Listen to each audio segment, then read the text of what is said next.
Hello everyone and welcome to another video. Now yesterday we took a look at the new DLSS update for Cyberpunk 2077 with an entry level RTX 3050.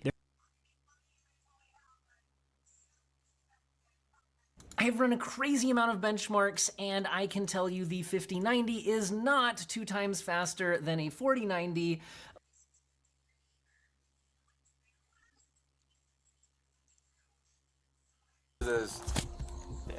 They're not compressing charges for your destruction.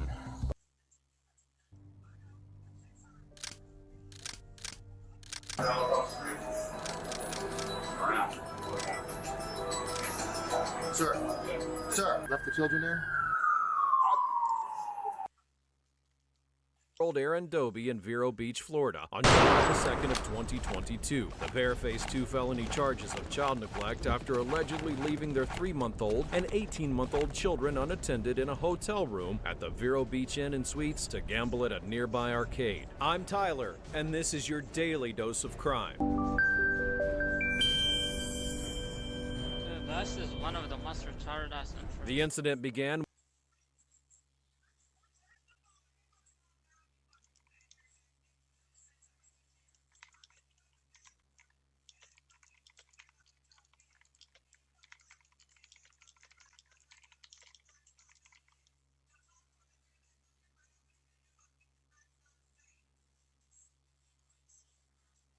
Hi, I was just wondering if you could do 2 favors. Well, what are they? Taking me to the nearest police station. What's going on, son? Have a seat there. It's personal business. Ring. Whoa! Wait a minute, how do you come to my house? And B6 children was discovered weak and hurt. The other 5 had not been accounted for at this time, and law enforcement wasted no time in launching a full investigation. As the police delved into the twisted dynamic that had grown between the 2 women, they never could have anticipated the depths of the depravity the children were subjected to, or the mind-boggling justifications offered by the perpetrators. I just want my kids, want my family back. Adults have a really hard time understanding that children can be full of evil and what that takes to fight it. The following report is based on police records. When Dan Clarkson answered his doorbell at 10:46 a.m. on August 30th, 2023, he never could have expected his actions would kickstart a nationally publicized police investigation. That's fine. However, as soon as he laid eyes on the young boy outside, he immediately knew something was very, very wrong. His Ring camera captured the heartbreaking conversation that ensued.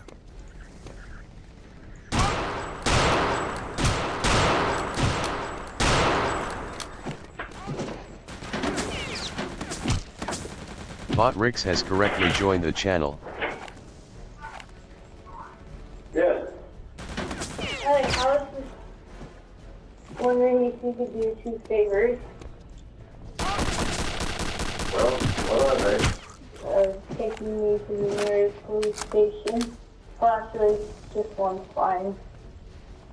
What's going on, son? Have a seat there. It's personal business. This was actually the second neighbor the boy had attempted to contact. At the first house, there was no answer, so he'd been forced to move on. The disturbing reason he was seeking help came out when Dan made this emotional call to 911. I just had a 12-year-old boy show up here at my front door asking for help. Says he just came from a neighbor's house. He's hungry and he's thirsty. While Dan was on the phone with the 911, his wife gave the boy, who introduced himself as Russell, snacks to eat while waiting for help to arrive. But shockingly, there was something more appalling about the boy's condition than his extreme malnutrition. Yeah, there's sores around him. I think there's a good chance he's been... And he also has and he has been around his wrist ankle. as well. I mean, his wrist as well. Okay, this boy has been... Needs immediate attention. And yet, the most heartbreaking revelations were yet to come. Okay, this boy has been...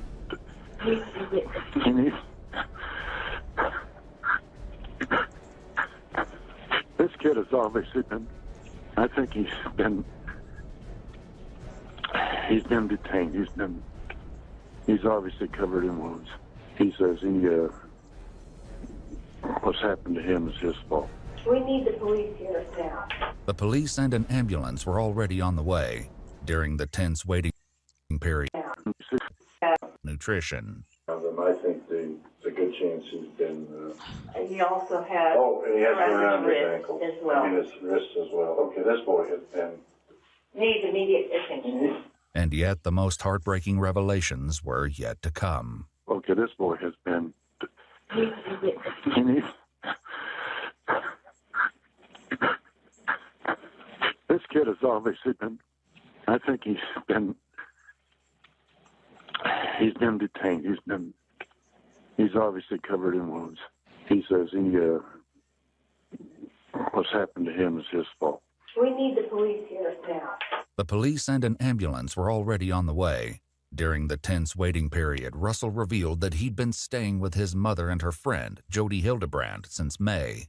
Terrifyingly, he added that he wasn't the only child in Jody's house. His two sisters, ages 9 and 14, were still inside.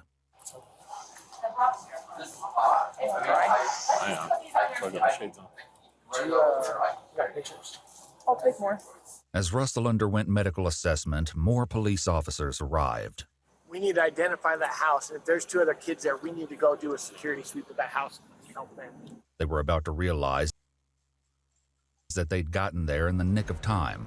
As the police staged in Dan's driveway, a woman drove up in her car and announced that she was searching for a 12-year-old boy.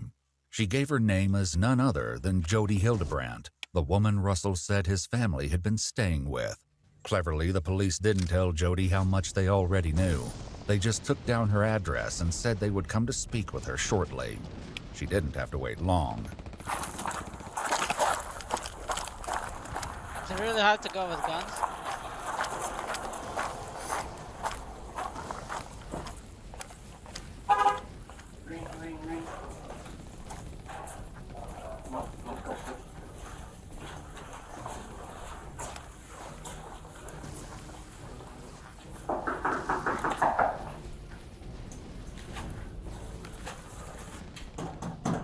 Police officers, open up!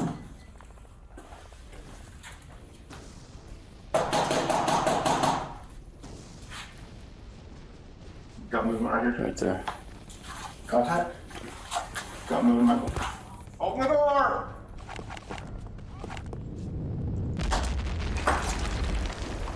Jody? Can you just step out? I have my turn. That's great. Step out of the house. No, I'm not gonna step out of the Step out of the house. house. Step out of the house. Whoa, whoa, whoa, whoa, whoa! We're just gonna see Whoa, if whoa, anybody else. whoa. Is there anybody else home? Wait a minute, how do you come to my house? Right there. Look, they go on into my house. Do you have a search warrant? We'll explain it after this. You can't just come into my house without a search warrant. Jody was mistaken about the need for a warrant to enter the home because the police already had probable cause due to a 911 call that the neighbors had placed after Russell showed up at their door. There was a clear emergent need to enter and a warrant wasn't necessary. The police must account for the welfare of the other 2 children. They certainly had their work cut out for them though, because the house was massive. During the search, the police found one room that appeared to be set up for filming. This, they would learn, was because Jody and Ruby both had a significant online presence. More details would emerge throughout the investigation, revealing the dark side of these social media influencers. To ensure that they left no corner unchecked, the investigators retrieved the blueprints of the house. This turned out to be a brilliant idea, as the schematics revealed something that might have been overlooked otherwise. Outside, Jody did not appear to be shy about expressing her displeasure at the intrusion. I have Airbnb guests over there. Probably scared me to death. Okay. Is there anybody else in the house? Yes, 2 kids? there's a little girl. Just one? She's right over here. Okay. The Airbnb guests were the least of the police's worries right now. Following Jody's instructions, they made their way down the hall to a bathroom with a large closet. What they found inside was devastating. I'm a police officer. Hey, you okay? Is it just you in here? I'm Sergeant Tobler. What's your name? I just have one. Where's your sister at? Contact one. You okay? Huh? You doing okay? You don't want to talk to me? Yeah, that's okay. Can you come with me though? We got Jody out here. You know Jody?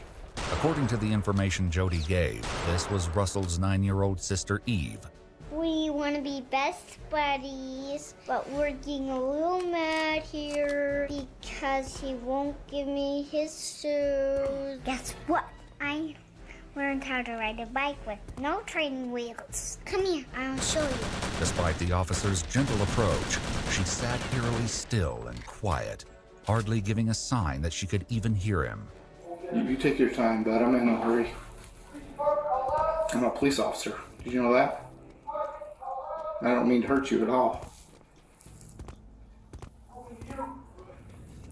You doing okay? Are you scared? Yeah? You're okay. Do you need help? I'm not gonna hurt you. Promise. See this right here? It's a badge. It tells me I don't hurt people. I'm just here to make sure you're okay. And I get if you're scared. I would be too. Okay? Bro's really pressing the girl. You wanna come with me? Still, Eve didn't respond. They hatched a new plan to win her over with pizza. While they waited for the food to arrive, the officers kept her company with the utmost patience, refusing to rush her out of the closet until she made the choice to leave.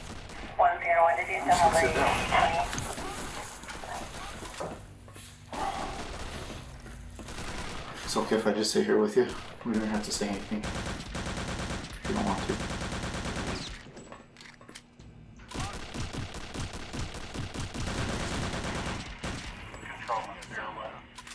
I'll just sit here with you. Meanwhile, back with Russell, the EMTs got a close-up look at the duct tape and wounds around his ankles. What they found was almost unspeakably gruesome, but even this was overshadowed by what Russell said next. In between bites of the snacks from the neighbors, he told the police officer documenting his injuries additional details, which made the situation all the more sickening. You're not in trouble with me, okay? We're just trying to figure out what's going on. Our main focus right now is you, okay? Who put the ropes on you? What's to help you out? The police report revealed the chilling answers that were redacted in the body cam footage. Russell said that Jody and his mother, Ruby Frankie, had restrained him with ropes to help him with what he'd been choosing. How the women had chosen to treat the resulting wounds left EMTs puzzled. The officer who spoke with Russell repeated the distressing details to his supervisor on the phone. They put cayenne pepper mixed with honey and then covered that with the plastic saran wrap and then the duct tape over the wounds. Detectives have found evidence of the honey and cayenne mixture in the upstairs bathroom, along with more ropes, used bandages, and other wound dressings. A medical got there, they started cutting the stuff off him, and then you can see like the dark around his ankles. You could smell it. When they went to go peel it, they thought it was some of the dressing. It was actually his skin that was peeling.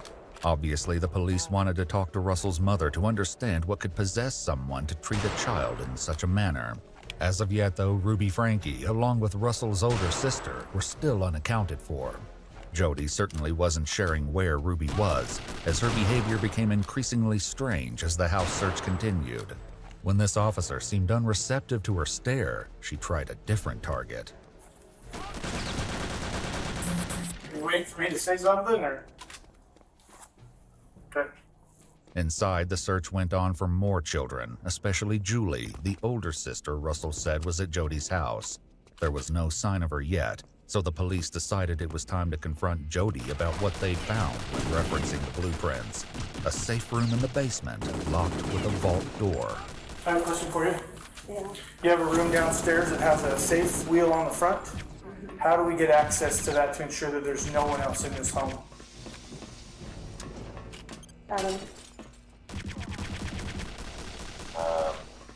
They do need to search if there's somebody else, so I can give them access to make sure there's nobody in there.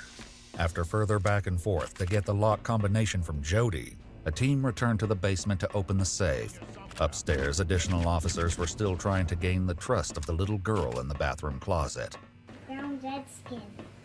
She found dead skin. Dead skin. Get out from underneath my bed. Right now. Sorry, Mom. I am more upset that you came in my room when you knew you weren't supposed to. You knew that it was a bad idea. Yeah. You're still gonna have the consequence of not having your nails done for a month. Mom. It's a deal. Give me a hug. Mom, can I help you too to get paid? Because I want a lot of money. You. They likely hoped that the arrival of the pizza would change things in their favor, but they were in for yet another surprise.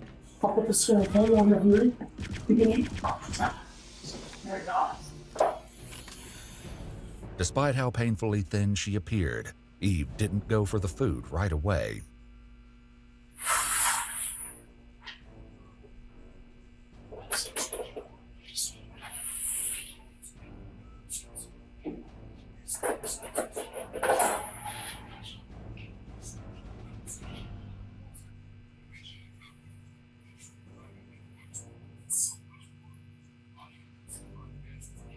Eve proceeded to eat the entire pizza and requested 2 more large slices from the lunch that the police had. As Eve ate, the plan was to focus on opening the safe, but suddenly a new priority emerged. With no warning, Ruby Frankie, Russell and Eve's mother, arrived on scene. After determining that she had no weapons on her, she was taken to a separate area of the house to wait out the search. The police would check in with Ruby once they finished going through the house. The only place left to look was the basement safe room. When they opened the door, though, they were likely crushed. Julie was not inside. At first glance, the room looked to be nothing more than a barren bolt hole reserved for emergencies. When they started opening drawers, though, they turned up some stomach-churning evidence. Handcuffs, a length of rope, and a carabiner. Based on the condition of Russell and Eve, the police received an official search warrant that enabled them to collect these items, along with many of the electronics, as evidence. But even after being in the house for hours, there was still no sign of Julie or the other Frankie siblings. The only certain thing was what should happen with Jody and Ruby. They were both placed under arrest for aggravated child abuse. Okay, just place your hand behind your back for me. Perfect. During the arrest process, the officers likely noticed some strange behavior from Ruby. She didn't say a single word, even when put in the back of a police car with Jody. The police had to hope she would be more verbose when the time came to ask her how Russell and Eve had gotten in such miserable conditions. Okay, go ahead and have a seat. I'm almost done, just a minute. You definitely not a talk. She not? Not gonna say no. Are you gonna ask her a name or just like, let me ask him about things, she looks at me and goes, While Jody was at least responding to direct questions, whether she would respond to the hard ones police had in store was yet to be seen. I'm a little nervous. You're that, you know, to be honest with you, if I was sitting over there, I'd be a little nervous too. So don't worry about it. We're just here to talk, to get your side. So I trust my attorney. He said, don't say anything. And I said, I have nothing to hide. And he's like, I know that. Just let me be there with you when you talk. So you guys seem nice people. I'd like to just tell you, but I don't know who you are. I don't know if you're gonna flip my words. I'm a psychologist. I've watched people flip things all the time. So I get it. I sit on your side. I get it. It looks sad that I don't want to answer anything, but it's not because I'm trying to be difficult. Even though Jody refused to talk without a lawyer, trying to get information from Ruby was astronomically more difficult. We're just here to talk to you about kind of a few things involving your kids. So first, do you live down here or?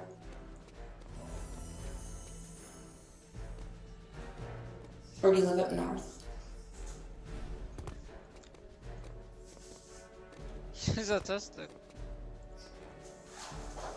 Do you want to talk to me about where you live or how many kids you have? You don't want to talk to us about anything? So yeah, this is just your chance to tell us. We're just trying to get your side of the story. So it's your chance to do that. But it's up to you. I'll wait till I have a lawyer. Okay. So you don't talk to us at all? There was hardly any doubt that the two women had done horrible things to Ruby's children. But with both women unwilling to talk, The police still had no idea why. Answers, though, were closer than anyone thought. When the detectives first got to the police station, they found a surprise visitor waiting. Ruby's husband, Kevin Franke, was there, and he wanted to pick up his kids.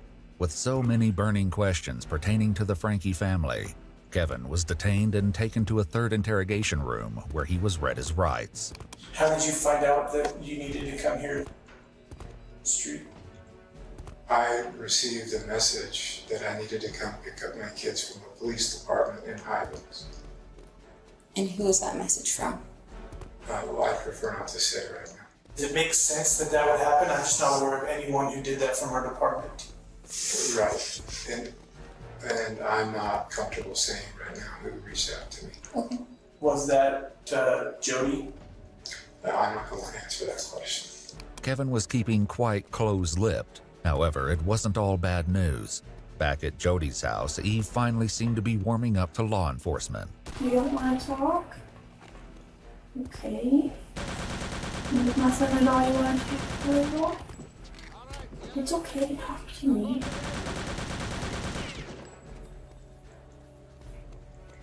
Are you scared?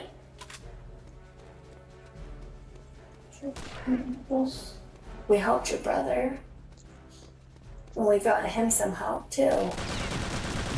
That's what we want to do for you. If we want to get you some help too. We are safe. We will not hurt you, and we won't do anything to hurt you. It took a total of 4 hours before Eve was willing to leave the closet with medical personnel. When examining her in the ambulance, EMTs discovered that she had wounds on her feet and decided that she and Russell both needed to go to the hospital. Thankfully, as Kevin's conversation with police continued, he was willing to provide some crucial context. And how many kids do you have, Kevin? I have 6 kids. So are they all living with you, or? No, I haven't seen them for over a year. Any of them? No, none of them. For a year? Over a year. Okay. I've been in a separation. From who? From my wife and family. Ruby invited me to leave the home while I thought about the choices that I've made in my life and the way that I've treated her. And did you ever try to reach out to the kids, drop by the home, or was there? I honored the separation boundary that we agreed to. When was the last time you saw Ruby? The last time I saw her was the 18th of this month. We met to, she requested me to sign over vehicles, or the titles to the vehicles. The vehicle that she drives were all in my name. When's the last time you physically saw Russell or Eve? The day that I moved out, July 24th, 2022. So my job is to financially provide for them. I was trying to figure out how much of a role do you play in the caretaking of specifically of those 2 kids? I pay the bills. Okay. With my job, I provide the money, goes into a shared bank account, and that's my only involvement. As the conversation went on, Kevin seemed to be just as in the dark as the investigators. Who lives in that home with your, is it ex-wife? Is it currently a separated wife? Like, who lives in that home with your children? To be honest, I don't know.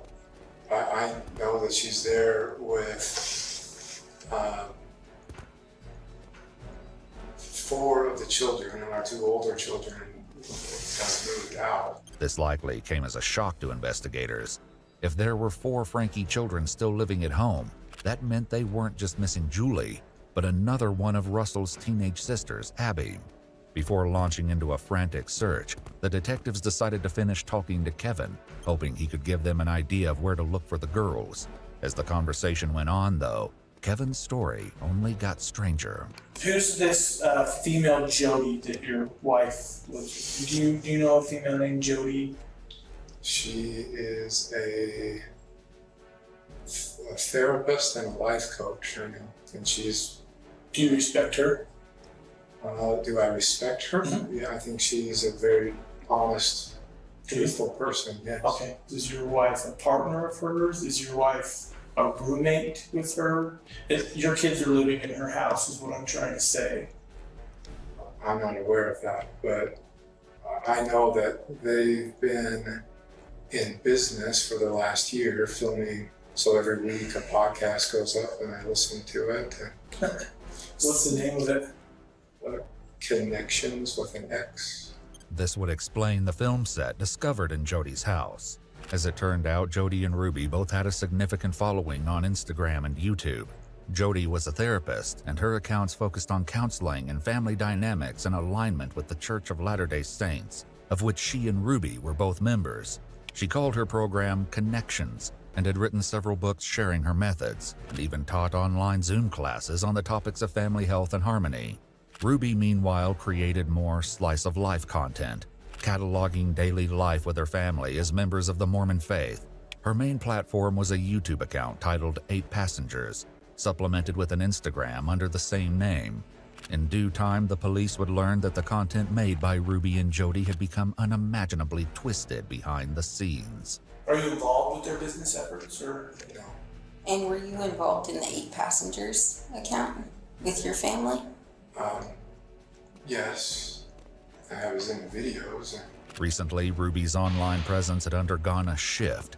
She rebranded to Truth Mom, but began focusing less on her own channel in favor of working with Jody on Connections. You guys got a lot of heat for neglect and child abuse. A lot of people commented those things on there. Why were they commenting those things? That's a good question.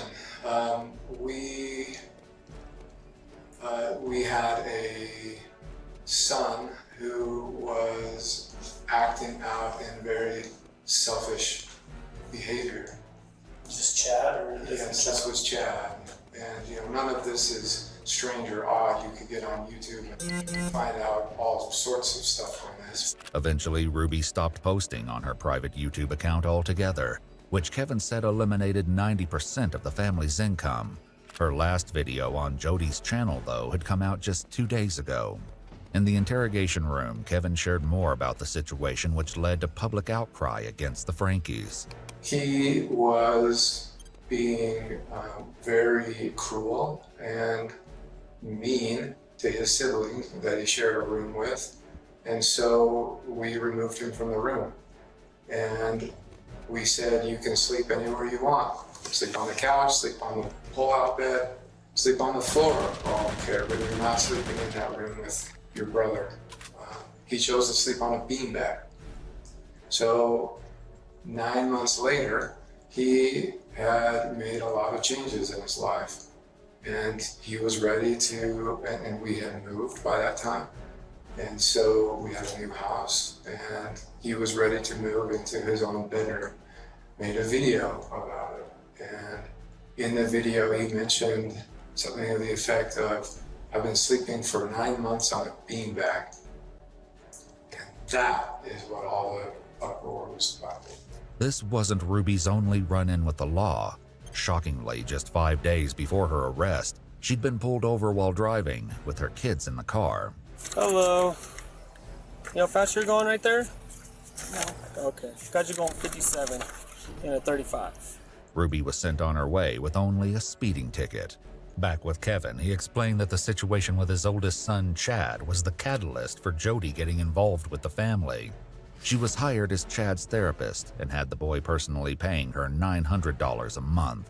From there, her involvement with the family only grew. How this could have led to the breakup of the family and the near starvation of 2 of the children was yet to be explored. During your marriage, how was disciplining your kids? How would you discipline your kids? I'm not going to answer that question. Are you aware of the physical condition of your children? No, I've chosen to trust my wife with the children. That was part of the agreement of our separation. Kevin was about to learn the harrowing consequences this decision has caused. We received a phone call from 911 on our dispatch that a 12 to 13-year-old boy was knocking on doors in a neighborhood asking for food and water. So he had, I'm sorry, what? He had duct tape on his extremities, on his hands, on his ankles, and those were covering rope burns that were used to tie him down. Take a second and think about what I just said. That's the condition of your son.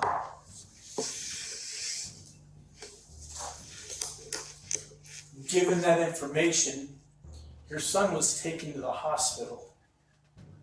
A warrant has been applied and granted by the Department of Child and Family Services to remove both Russell and Eve from your wife's care. Do you understand that? I understand.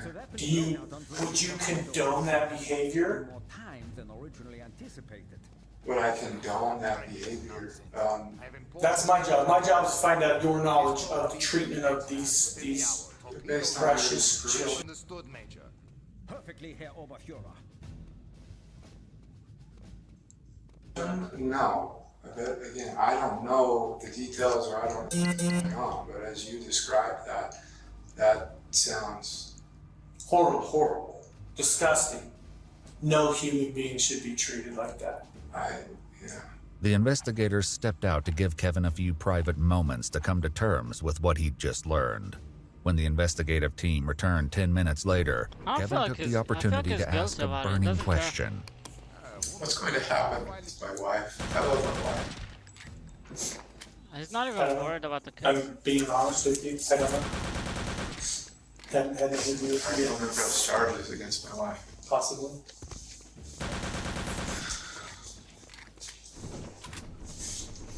I think given the circumstances, that's highly appropriate, but again, That night, the police decided that Ruby would be booked into jail to await her attorney.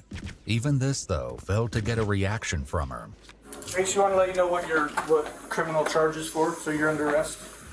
It's going to be 2 counts, second-degree felony of child abuse or neglect, okay? Do you understand that or no? Are you okay? I'm wondering if there's like a medical clearance that needs to, like, do you need medical attention before you go to the jail? Okay. Have you ever been arrested before?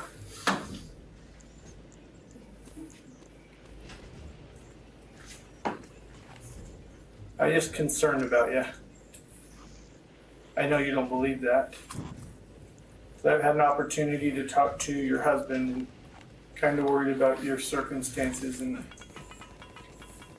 obviously your children as well. But you're sure you don't need medical attention or anything like that?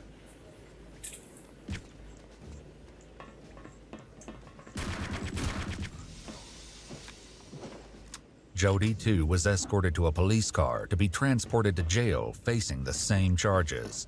Still inside the police station, Kevin learns more from the investigators about the children.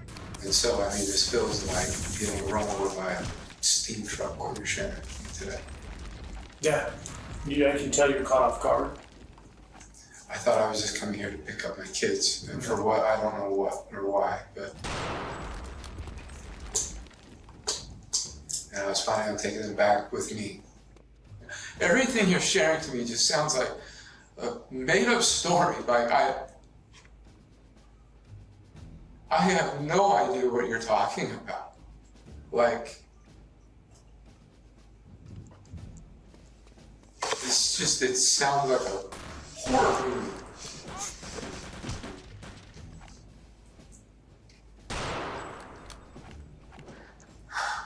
And what you're sharing with me just feels like a sucker punch. I feel responsible. Separating, leaving. Hurts. I know you're all doing your jobs. And I know you all have the best interests of my kids at mind. I appreciate them. Thank you. Thanks. That means a lot. I just want my kids back. I want my family back. Like, why is that? It was doubtful either Ruby or Jody would be getting out of jail anytime soon. Jody grappled with this through the lens of religion while speaking with a friend she called from the county jail. And I don't know if I'm going to be like some kind of example, but when I get out of here, I have a story to tell, and I am going to try to do everything I can to protect the children, because that's what's happening, is that kids are being just horribly abused. So I have just been begging him, like, you've got to explain this to me. Like, I cannot logically figure out what's going on here. I mean, I should be here. I haven't done anything wrong. Ruby, too, made some equally baffling claims during her jailhouse phone calls. But the most upsetting thing is that I am completely misunderstood. That is the most horrible feeling. Like, my own family misunderstands me. They misinterpret me. And poor Jody, they misinterpret her. They misunderstand her. She puts her neck out on the line for people, and then they get mad at her. I mean, it is just horrendous. It's horrendous. And you know what? Every Joseph Smith, every wonderful man of God has had to be misunderstood. And I'm a good woman. I don't do naughty things. This is a witch hunt.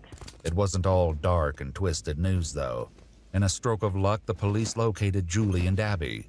Shockingly, they were nowhere near the family home in Springville. Rather, they were located more than 20 miles away at a house belonging to Ruby's friend and fellow Connections member, Pam. How she'd gotten there, though, remained in question. Pam was handcuffed when the police arrived and agreed to answer some questions while waiting for additional investigators to arrive. While one officer sat with her, the other took the opportunity to check in with Julie. You need medical attention at all? Jay? Is there a reason you're so scared right now? It's us? Okay. Well, I'm sorry if you've had a negative interaction with law enforcement in the past, okay? My intention is not to scare you. Do you go to school?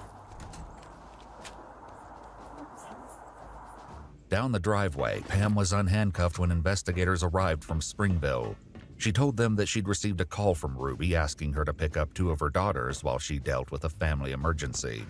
Up until this point, the officers were under the impression that it was only Julie at the house, but Pam clarified that her older sister, Abby, was also there.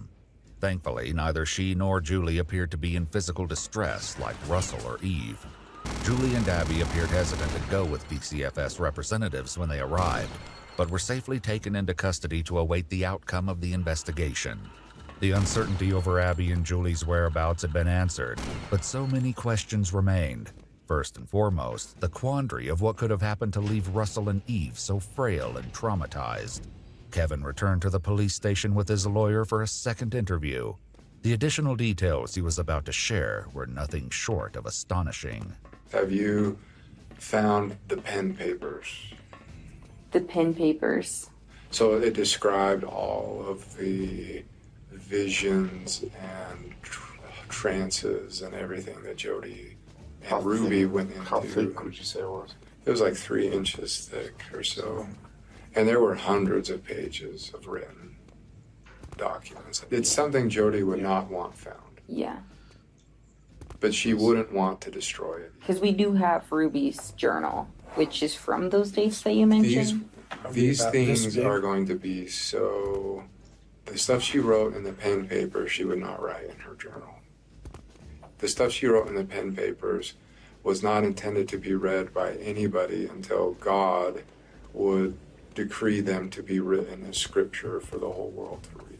Okay. I believe that's what we have.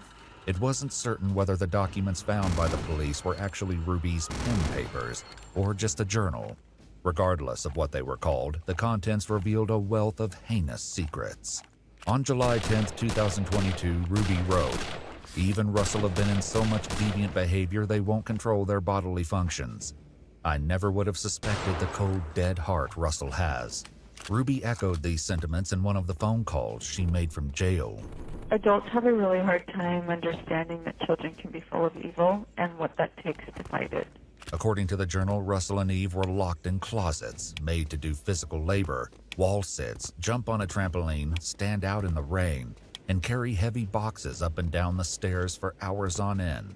When Eve slipped and fell while carrying the boxes, Ruby accused her of doing so on purpose and then shaved her head as punishment. And this was just brushing the surface of what the children endured.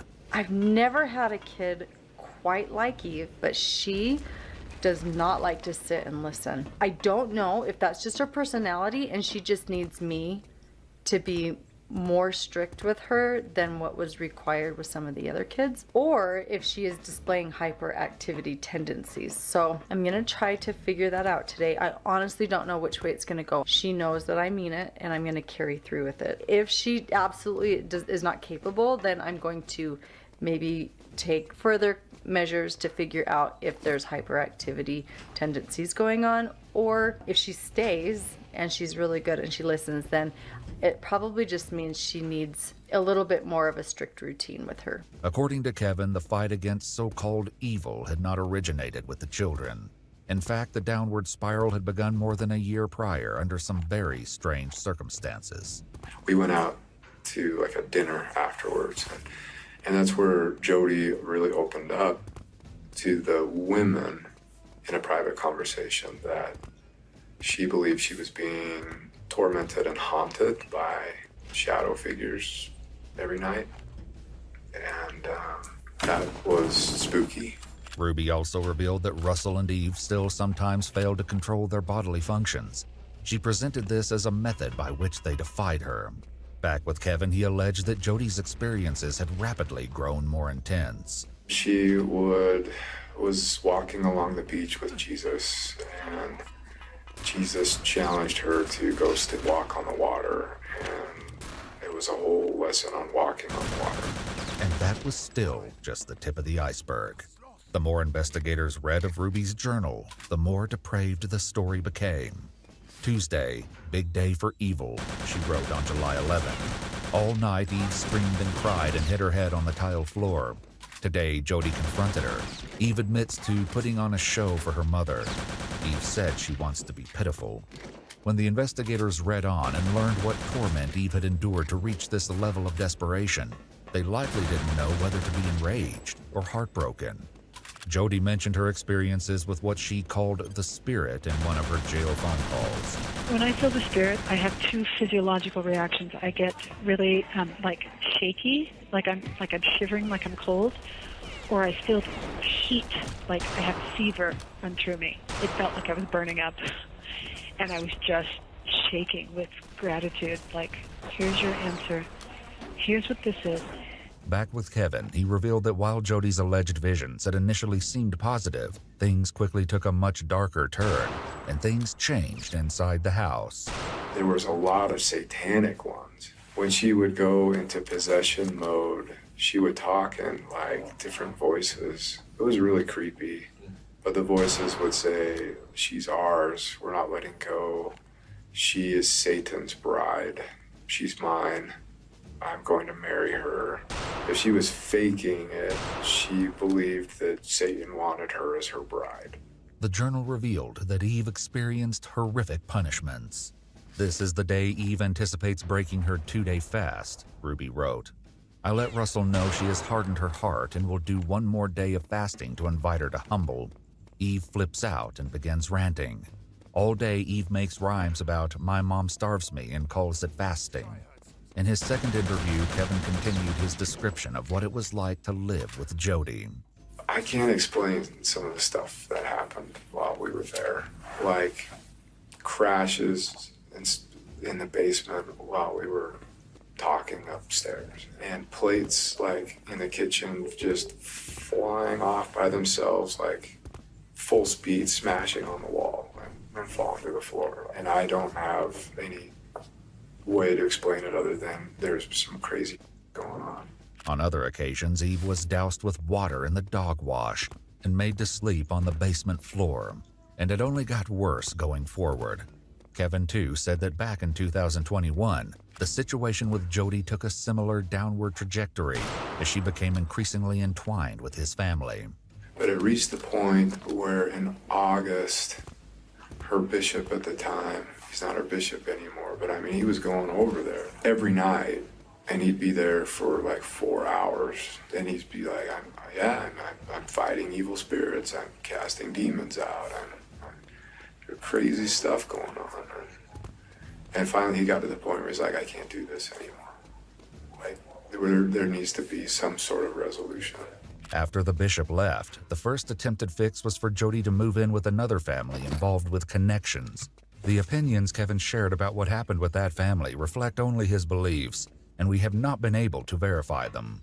According to that, after 6 weeks and trying to seduce the husband of the family, they kicked her out.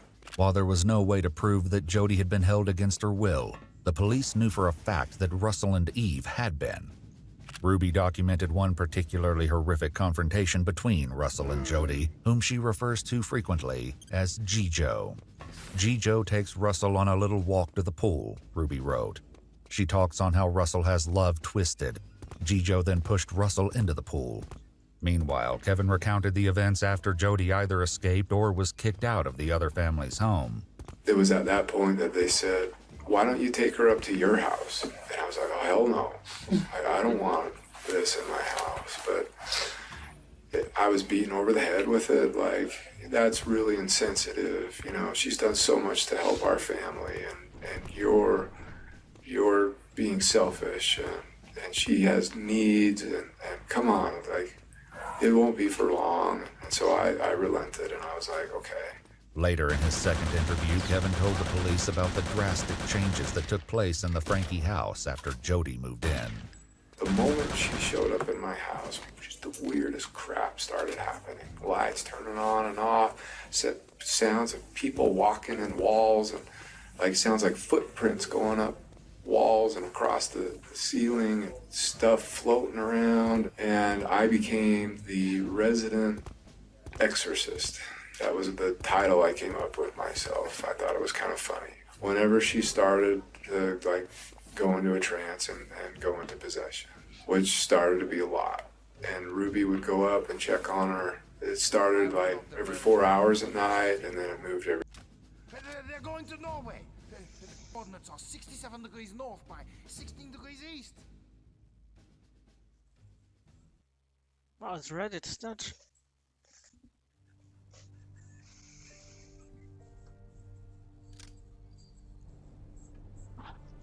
Well, Jack, Agent Blazkowicz is certainly full of surprises. There's no denying that. No, sir. Of course, I always knew he was resourceful, but I never imagined he had such expert interrogation skills. Well, from BJ's interrogation of the officer, we now know the approximate location of Death's Head's so-called X-Labs in occupied Norway. What have we learned from our defecting scientist? Well, unfortunately, not as much as I'd hoped. He was pretty badly shaken when we got a hold of him, and he still hasn't completely recovered. He kept referring to a project Uber Soldat. Super Soldier? Yes. From what I could piece together, it involves some bizarre synthesis of robotic and biological engineering. For what purpose? Apparently, to create the ultimate killing machine. Good Lord. According to the scientist, this project is Death's Head's baby. The thing most near and dear to his heart, and he's been working on it in one form or another since 1937. I suppose that explains the proto-soldier blueprint and those loping monstrosities as well. But it still doesn't explain the involvement with the occult. No, it doesn't. And there's only one place where we're likely to find that out. Yes, and that's why Agent Blazkowicz is on his way to the X-Labs in Norway as we speak. I'm so glad they got rid of this segment. It's so confusing.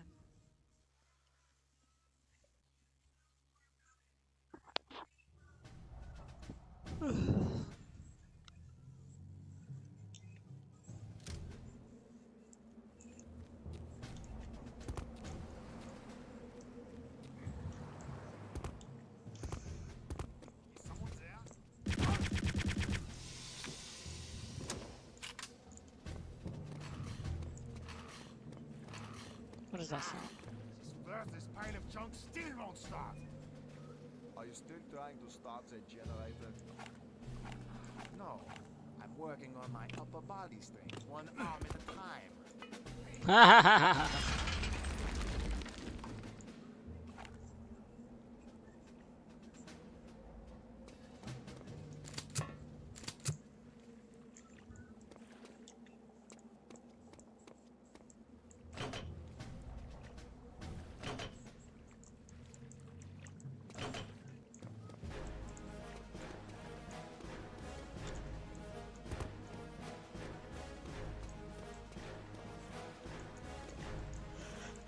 It's kind of like house history.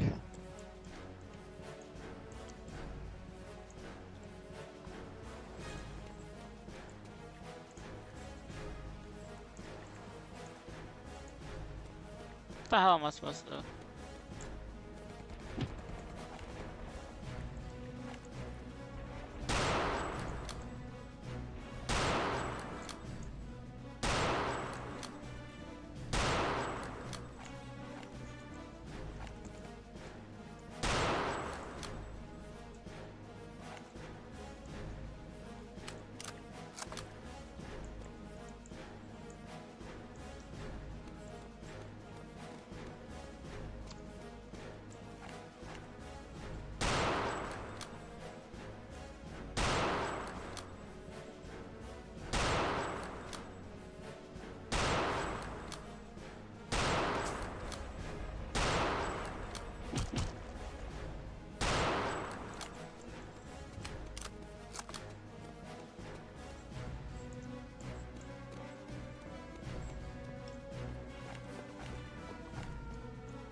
What the fuck? Dude, they're so powerful now.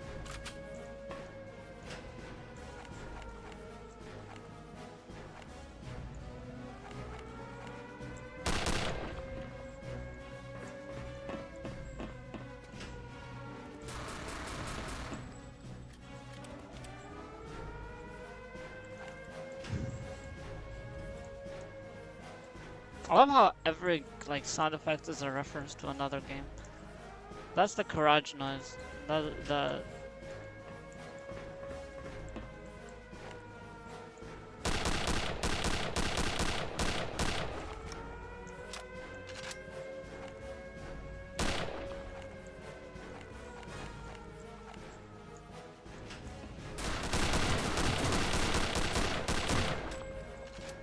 I'm gonna fuck with that.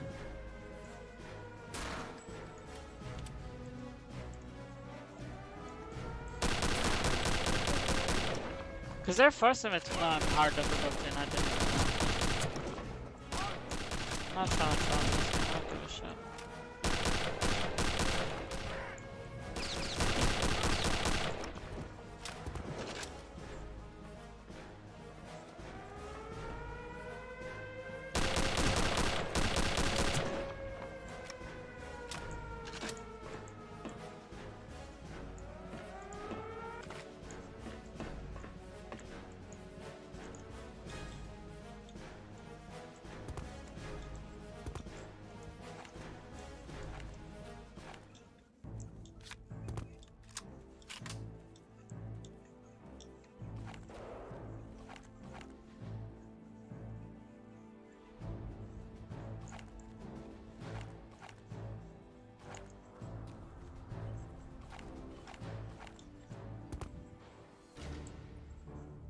Every 2 hours a night, then it moved every hour at night, and then at some point Ruby said, you know what, I'm just going to start sleeping in there, and if I need you, I'll come down and get you. Kevin said that Ruby and Jody began sleeping in the same bed. However, this was only the beginning, and soon Kevin noticed that he was being subjected to unique restrictions. I could leave when I wanted, but I couldn't come back until Ruby gave me permission. I couldn't come into the kitchen to eat until Ruby gave me permission. And the upstairs where Jody roamed was completely off limits. Ruby would dictate all of the terms of how our interactions would be when we would talk. Because no matter what I did, no matter how much I tried to track better, be truthful and not be selfish, every week it was like, you're being manipulative, you're being selfish, you're lying, you're hiding something, you're still hiding stuff. And I really started to question my sanity, honestly. It became more and more and more and more and more isolated. Jody had an approved list of men that I could make phone calls to. This appeared to be a method Ruby repeated with Russell at Jody's house. Ruby recounted in the journal how she woke one night to find Russell missing, and a note written in pebbles on the balcony which read, "Jail. I will call when I get there." Panicked, Ruby said she and Jody searched the house, then got in their cars and began driving around looking for Russell, which Ruby described as racing the devil. They brought him home. Disturbingly, she went on to describe the concession of letting Russell sleep in a bed and feeding him a full meal the next day as like stitching up a patient knowing you didn't get all the cancer out. Okay, look at me. Don't say help anymore. You just said it. Yeah, so I'm very clear what I'm talking about. Don't say that again. Do you understand? Because next time you won't be smiling on your face. Kevin explained that the situation never improved as everyone tried to appease Jody and Ruby. So I was completely cut off. If I went to my church leaders, I was seeking enablement. If I went to my family, I was seeking enablement. If I went to anybody, I was seeking enablement. I felt trapped. And that's where I was all the way up until the last week of July, when Jody called me one day out of the blue and just said, "I don't understand why you're not getting it." While everything the police had learned so far was certainly horrific, they would soon realize that it almost got unimaginably worse for the children. Based on the journal entries, the authors believed that the children's bodies needed to be engaged in painful good work as punishment. Just as Ruby and Jody set out to look for rural land in Arizona for the Frankie children to work, Ruby got a text. "I found the land." As the move to Arizona loomed dangerously closer, it became obvious that the women wanted the pair to choose punishment over respite. In an emotional phone call made from her jail cell, Jody had this to say on the topic. Nobody wants the truth. Nobody wants the truth. Nobody wants the truth because these kids. You know, I told Doug, I woke up, the spirit told me, it's all the devil. I mean, you've seen him, and he uses these kids, and he uses all of us as the adults, the parents that don't hold the kids accountable. So now it's abusive to make a kid sleep on the floor. It's abusive, or it's abusive to, you know, it's ridiculous. You can't even raise your kids anymore. This was the sort of stance Jody put forth through her program, Connections. At its peak, her Instagram had over 10,000 followers, But I hope leading the she police does. to wonder just how many other children might have suffered the ramifications of her influence. Later, in the midst of the investigation, Kevin continued his story of his family's breakdown. I promise you, most of the people who watched her were just there to troll her. They were like concerned about the kids. They just want to know. Jody went home. There's no way. There's no human being that would actually. By that time, like Ruby she's obviously just and Jody were completely determined to do this work that they felt God had for them. I thought it was crazy. Like, I thought it was just that crazy. When talking with Kevin, the police learned just how far Ruby was willing to go to pursue her work with Jody. She wanted to legally, like, work with Jody's attorney to give Jody 8 passengers and become an employee of Connections. Basically, the contract was Ruby gives Jody everything and Ruby gets nothing in return. Our YouTube manager at the time was like, red flags, like, I don't know how to tell you, she is scamming you. Ruby fired him. Regarding this issue of Ruby and Jody's business entanglement, Ruby made some interesting claims in one of her calls from jail. In fact, she seemed to be changing her attitude towards Jody entirely. Jody Hildebrandt never was my business partner, nor was I ever her employee. I never received wages from Connections or Jody. In 2019, I hired her as a counselor for my son, and then in 2020, I paid her to be my mentor. She's a whirlpool. She pulls you. Regardless of any legal business arrangements, finances became an increasingly central component of the travesty that befell the Frankie children. This became clear when police continued reading Ruby's journal and gained further insight into the disturbing reasons she and Jody were looking into moving to Arizona. "Jody and I took Eve out into the desert," Ruby wrote. "She went out into the heat, barefoot. Eve still tried to run. She screamed for another family, water, food.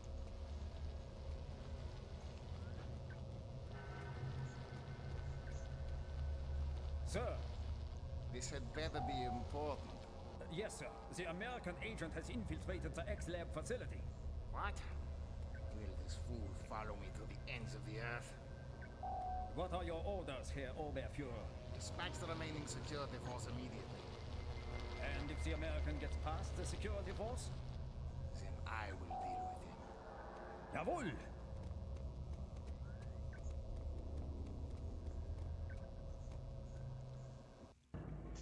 Bro, he dipped. Care, love. Oh, Eve, a manipulative ploy. Ruby's journal entry about taking Eve to the desert became even more heartbreaking. Apparently, it was only after Eve collapsed on the road exhausted that Ruby took her home. But not for long.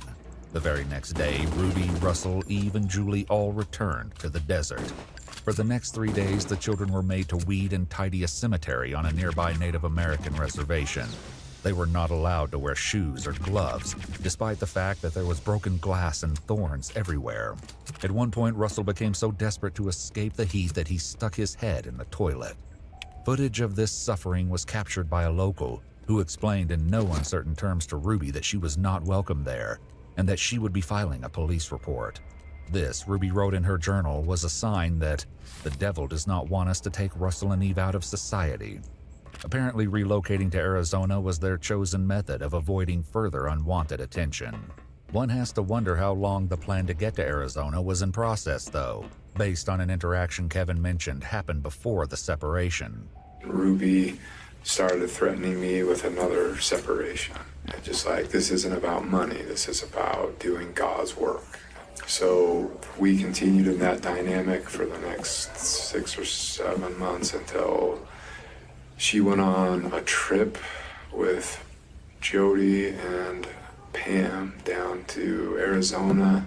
And I think they, like, when I read her journal, that she went into Mexico or something and bought drugs or something, like prescription drugs for the emergency kits. And when she came back from that trip, before she even brought the bags into the house, she pulled me in and said, I want to talk with you, and that's when she asked me to leave.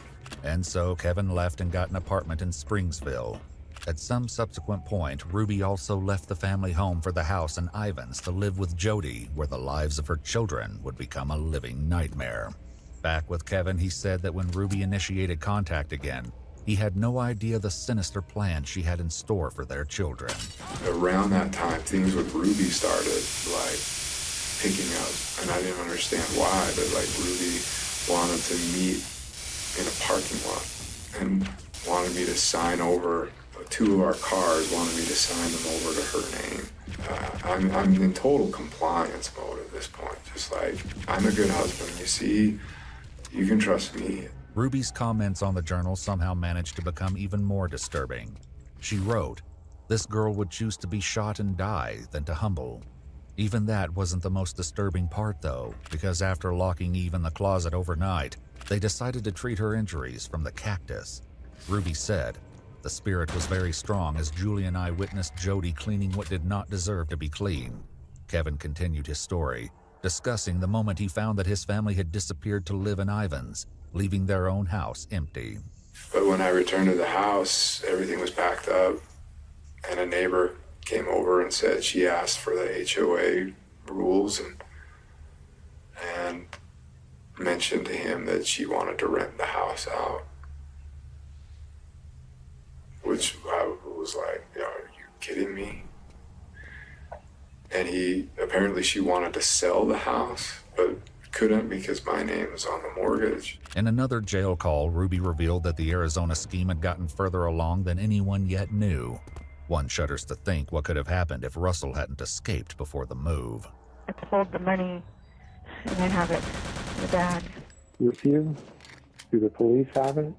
Well, I don't know what the police took. But the bag was at Jody's house? They can't just take people's money. I mean, that's not right.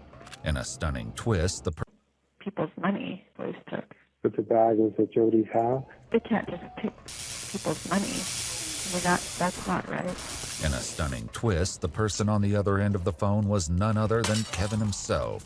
In the days following Ruby's arrest, the pair made several phone calls where Kevin tried to ensure he received custody of the children and secured the money that Ruby had pulled out. Kevin's demeanor towards Ruby in these calls might be unexpected. I'm committed to our family. I'm committed to you and our marriage. No matter what happens, I will be here to support you in any way that I can. Well, thank you for stepping up. During this call, Kevin and Ruby agreed to limit their contact going forward to strengthen Kevin's chances of gaining legal custody of the children. A discovery made the next day, though, blew that out of the water. The bag's gone. What? The bag is gone. What? What? There's no bag. Out of the water, custody of the children to limit their contact going forward to strengthen Kevin's chances of gaining legal custody of the children to limit. I can be here to support you in any way that I can. Well, thank you for stepping up. During this call, Kevin and Ruby agreed to limit their contact going forward to strengthen Kevin's chances of gaining legal custody of the children. A discovery made the next day, though, blew that out of the water. The bag's gone. What? The bag is gone. What? What? There's no bag. The only thing more shocking than the bag's disappearance was where Ruby had gotten the funds in the first place. Kevin and his lawyer revealed the source of the missing $85,000 while speaking with police. That money, she cleaned out their bank accounts. The kids' savings accounts. Yeah, and yours too, your joint account. Yeah. That's where that money came from. Mm-hmm. So I don't know if you can have, or if I need to have a discussion with the county attorney. Kevin would kind of like his kids' money back. Unfortunately, tracking down the money and attempting to return it to the children would likely become a separate civil case. While Ruby didn't comment on this directly while in jail, she had more thoughts to share the longer she was behind bars. Just the devil is so sly. And I'm embarrassed it took such a huge slap in the face to wake up to it. On another call with her parents, Ruby proofread a court statement she wrote to address her children and acknowledge her actions. I would do anything in this world for you. My willingness to sacrifice all for you was masterfully manipulated into something very ugly. I took from you all that was safe and soft and good. I took from you your mother. How terrifying this must have been for you. I will never, ever stop crying for hurting your tender souls. You are such a very precious part of me. I'm so very sorry. But no apology in the world could begin to undo the horrible trauma experienced by the Frankie children.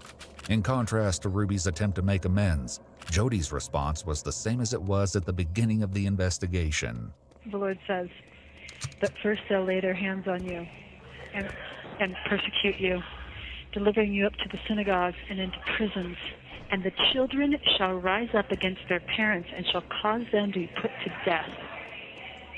That statement right there is what's going on with me. The children shall rise up and put their parents to death, and ye shall be hated of all men for my name's sake. Ultimately, Ruby and Jody were charged with 6 felony counts of child abuse and neglect each.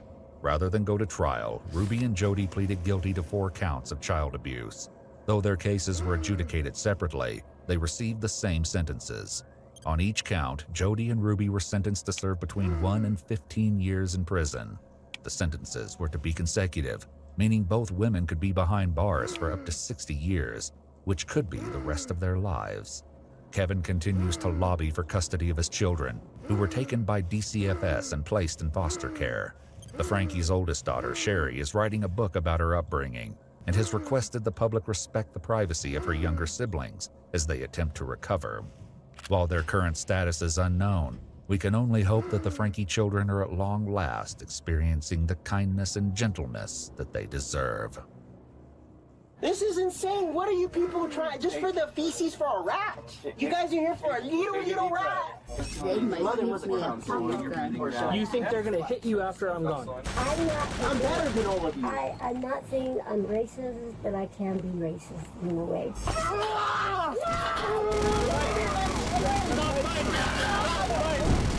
It's 9 a.m. in Albuquerque, New Mexico, where a welfare check on an elderly resident is about to prove that family isn't always everything.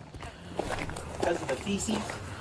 This is the conditions of the So I need to get a warrant, and I'm gonna take some pictures inside the house, okay? Yeah, pictures on the wall. Yeah, pictures in the house, okay? You have to have the warrant first? No. Yeah. So right now, what we're gonna ask is that everyone just hangs out here. Do you guys need like water or anything? It shouldn't be more than a couple hours before this is all done. Why do you need pictures?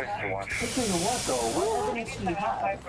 So right now, For the rat dropping? yeah. So right now, we're concerned about the environmental conditions for the. Deputies respond to the home over an ongoing investigation for possible elder abuse, where they find two suspects, 27-year-old Jonathan Madrid and 55-year-old Laura Martinez, a mother and son pair. Okay, I'm the owner of the house. Why do you have to get pictures? It's for my investigation. What? For my investigation, to help keep you safe. It's a what? Yeah. So They want to take pictures of your whole house because apparently we got rat droppings. They need to care about your safety. So for the time being, I can't have anyone go in the house, okay? Well, I need to get my keys. All right, we're gonna go with you. What do you need to get? Why do you need to know my? Because right now the house is secured with a You don't have the warrant yet.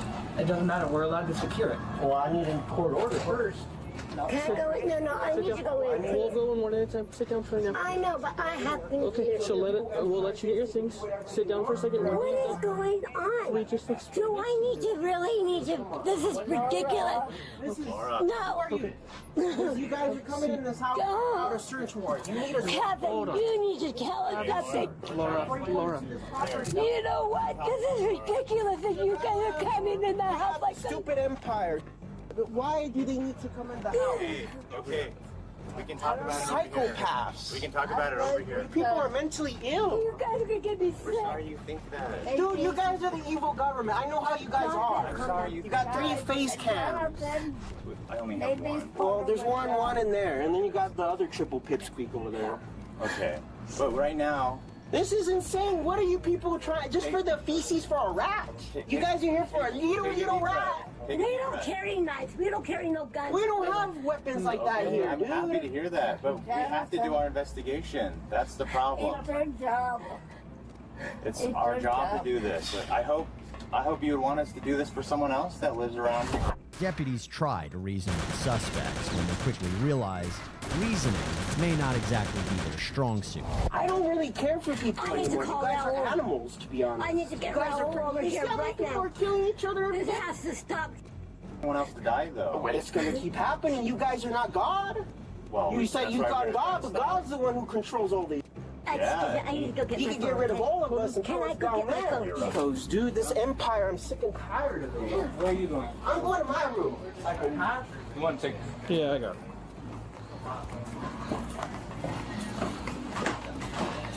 Insane, dude. You people are crazy. It's incredibly frustrating. I get it. Like I wouldn't want anyone doing this to my house either. So. Well, you guys, you think you can do whatever you want for free. You understand that? Because It's you not guys for are pretty free. f***ed up anyways. Okay, so I just got here. Why? Just call that psychopaths.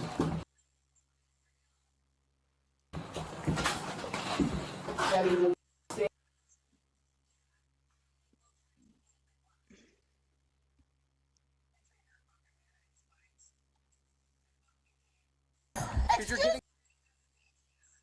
I've already seen this one. They were talking, I think, this. Ma'am, sit down. I'm not a dog. I'm not sitting down like I'm a dog. I'm not a dog. Stay right there. You told me no. I said no. Conversation before the kid went upstairs. That he broke something on her car. Okay, and she was just screaming at him. Yeah, and she then been when doing he all went that. upstairs, did you ever see him like bow up on her? Did he ever do anything? No, he looked like he was trying to clear out his name for her car. So he was like just basically telling her I wasn't the one that did Yeah, it. Whatnot. yeah. Okay. And at any point, from your observations, did it seem unprovoked that she just put her hands on him? Like She didn't need to do that. No. That was not necessary. It was a child. She could Right. have just told me you need to go check home Okay. and close the door and then call the cops if she felt. Okay. There's ways to handle that. Right. All right. So that being said, You and your son were the ones who basically released the kid from her grip, Yes. right? Okay. Was she hitting him at all when Yes. she was? Okay. Yes. You know She how many? scratched him here, and then him trying to take her off him. Yeah. He did hit her. When he was trying to push her off. Push her off her, and then he did kick her to try to get her off her. And then we came. She tried to do the same to my son and I. I'm like, listen, you don't want to mess with us. We're just trying to get this child get out of get out of the way. So then, obviously, later on, all right, take me back from what you saw when I was talking to her. I saw you walk upstairs. She was already acting a fool. Why am I being detained? Why are you coming here? Acting a crazy fool. I saw her when she basically tried to push where you had to restrain, and she basically deserved to get tased. Unfortunate to say it, but it's the truth. Okay. So you saw me fighting with her a little bit, and then she got tased. Yes, then she got tased. I saw her try to grab you. When we stood up? Yes. Okay. Yes. And when you say try to grab me, she did talking grab about you my private crotch area. yes. Okay. All right, that's really it. Now, when you first were able to get the child away from the female, did you see the scratch marks on his leg? I saw a scratch here and red here. It was red around his neck? Okay. All right. All right, that's really all I need. As far as your statement goes, is there anything I may have missed, anything I didn't ask, or anything that you feel is important? No, sir, this is basically her behavior. Okay. It's unfortunate, but it is. All right, so the time's currently 10:43 p.m. This concludes the statement. Appreciate you talking to me. I apologize for waking you up. It is what it is. I got to work tomorrow. Absolutely. Take it easy. Thank you. In the end, after the boy's father decided not to press charges, she was only charged with resisting arrest and was sentenced to 24 months probation. Next is the case of Karina, a good example of call your supervisor Karen, who refused to obey the officers because she felt like the officers were not superior enough to give her lawful orders. Come sit down right now. For what? Come sit down. Hands on with me for what? All I asked was for my papers. I don't understand why this is an issue. Can you come sit down right now? I'm not a dog. Who called you a dog? You're telling me to sit down like I'm a dog. No, I'm going outside. I'm going outside. No, I'm outside. I'm not playing games. I'm outside. Karina was reported to be causing a disturbance by making things difficult for the employees to perform their duties effectively. Upon the police's arrival, they were met with such an uncooperative Karen who wanted things done how she wanted them done, and then wasn't willing to comply whatsoever. From the look of things, Karina wasn't ready to back down, and she was ready to push things as far as possible. All right, what's going on? Oh, so they called the cops. They have the cops here now. All right, what's going on? There is nothing here. All I asked was just for my documentation about what happened here and what went on, and they refused to give me my paperwork, and that's all I asked. That's it. I don't understand why it's a problem or an issue for me to get my documentation of what happened today. Did I refuse to give it to you? Yes, you refused to give it to me, and you told me no. I said no. I said she just left the chair. I was unable to have documentation until I compile it. Until I compile it, I asked her if she would like to come back for it. Okay. Then she can come back for it. Okay, do you understand her? No, ma'am. Please. Because I was sitting I'm not back. going to argue with you. I'm not trying to argue with you, ma'am. Just how she you said that you could have the documentation, just not right now. Just how you allowed her to talk, I'm asking for the same respect. All right, let's go outside and talk. I'm asking for the same respect. Why is that an issue? That I'm asking for the same respect that you just gave to this woman, but you're not giving it to me. Okay, what's going on?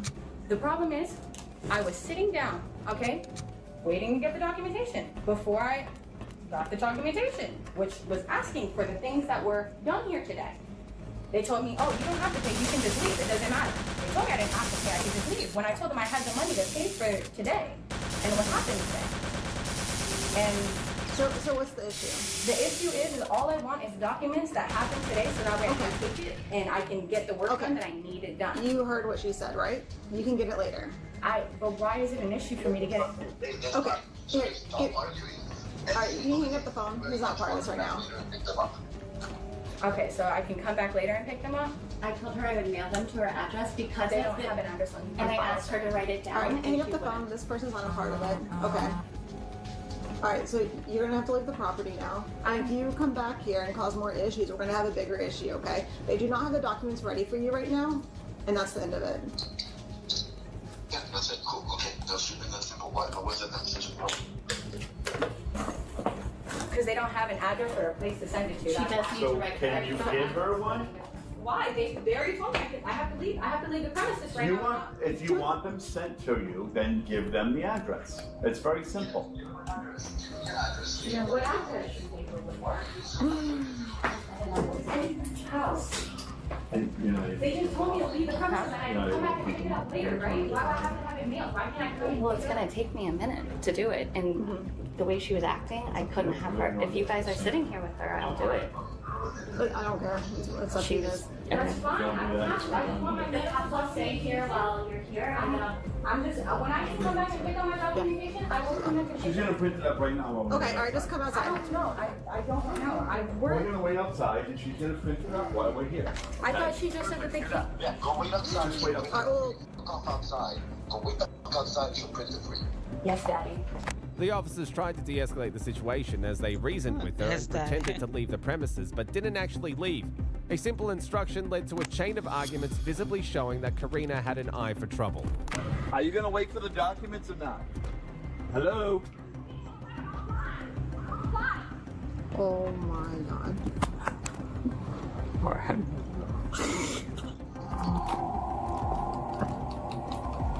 You alright? No, I just want to leave and I can't leave. Can you listen for 1 second? She said it was going to take a few minutes, but the way you were acting, they didn't want to do it while you were here. But now that we're here, they'll do it while we wait outside with you, okay? I don't... They don't, you know what? Do you have a job?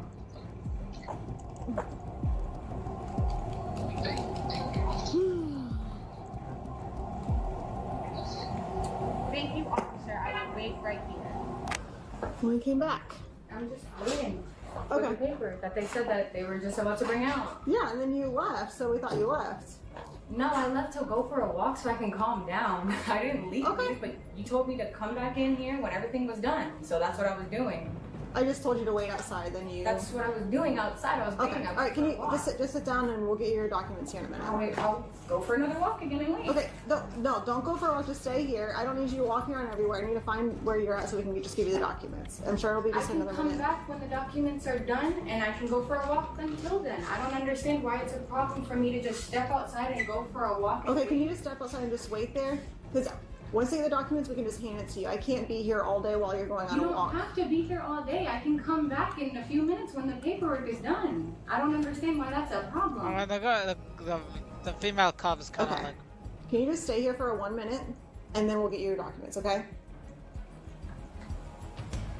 I don't understand why. Okay, you're making a bigger I'm issue than it not needs to be. trying to make an issue. I'm not trying to make a problem. I'm just, why can't I go for a walk until this is done? Why do I have to? How much longer till the documents already? Okay. So can I go for a walk until it's done? No, stay here, or we're gonna be trespassing you from here, okay? Why Just can't stay you here. get my paper? Just stay here. They're getting the papers. I'm not gonna babysit. You don't have to babysit. I said I would come back in a little bit when this is done. I can give you a call first, and then when they're done, I can call you and we can come here together if you want. Just stay here for a minute. I don't want to do that. I just want to leave so that way I can go and finish what I had to do today. They're working on it. And they're taking a long time, so I can't go for a walk because I have to go fill out an application and an interview right now. Okay. You left. Okay, Yes. we saw you leave. I hung out here for another 5 minutes. You clearly weren't coming back. I told them you left. I never said I wasn't coming back. I never said How am I supposed to know? I can't read your mind. You can't read my mind. Okay, you don't know what I'm going to do or what I have to do. I had an appointment to go at another place that's near here that I missed an appointment. Okay, that's not my fault. And then, okay, that's fine. So I went to go and take care of what I had to take care of. And I came back. So that way I can get the paper. You can let us know what you're doing just so we know, hey, you're coming back. Because I was about to leave.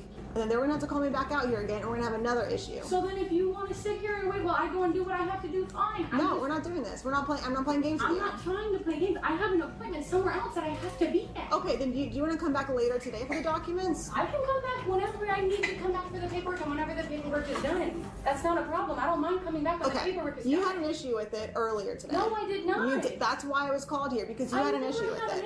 I'm not playing games with you. I never had an issue coming back to pick up my paperwork, but they told me that I wasn't going to be able to get it for a while. Okay, just hang on 1 second. Let me see how much longer it's going to be.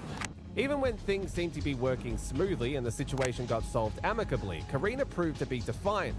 But the officers were getting fed up with her defiance. Okay, you're going to have to wait. What do you mean they? It's not they. It's a... Why can't I just come back after I finish what I had to finish there, and then I can finish my and then I can come and pick up the documentation, and I can call you. Is it ready? 2 more minutes. He's finishing. Right. Well, now. Okay, so she gonna be trespassed? Yes. Okay, so you hear this, okay? If you leave the property and come back, you'll be arrested. If you leave right now, you cannot come back, okay? I just want my paperwork. Okay, wait 2 minutes, and you'll have your paperwork, okay? Do you understand? If you return this property, you will be arrested. I don't mind that. I don't care about that. Okay, so that's you fine. I just want my documentation so I can take it to my new doctor. So Okay. they can do what they need to do. Since they don't want me here. Moody. Okay. So, like I said, you're just gonna have to wait here, because if you leave and come back, you're getting arrested. I can't get my paperwork and documentation even if I leave and come back? I'm telling you. No. I have to wait. You have to be here and... Let me write down my information or whatever. It was at this moment when things started to get on the verge of eruption. Okay, ma'am, sit down. I'm not a dog. I'm not sitting down like I'm a dog. I'm not a dog. Stay right there. You're not moving anywhere. You're waiting for your documents. Unless you want to leave, then you're going to be trespassed and you'll be arrested to return. I want my paperwork. Come sit down. You're not blocking the doorway. I'm not a dog. You I'm not a dog. For what? I'm getting back up here in case I have to go hands-on with you. Come sit down right now. For what? Come sit down. Hands-on with me for what? All I asked was for my papers. I don't understand why this is an issue. Excuse me. He's 12 on 10 for right now.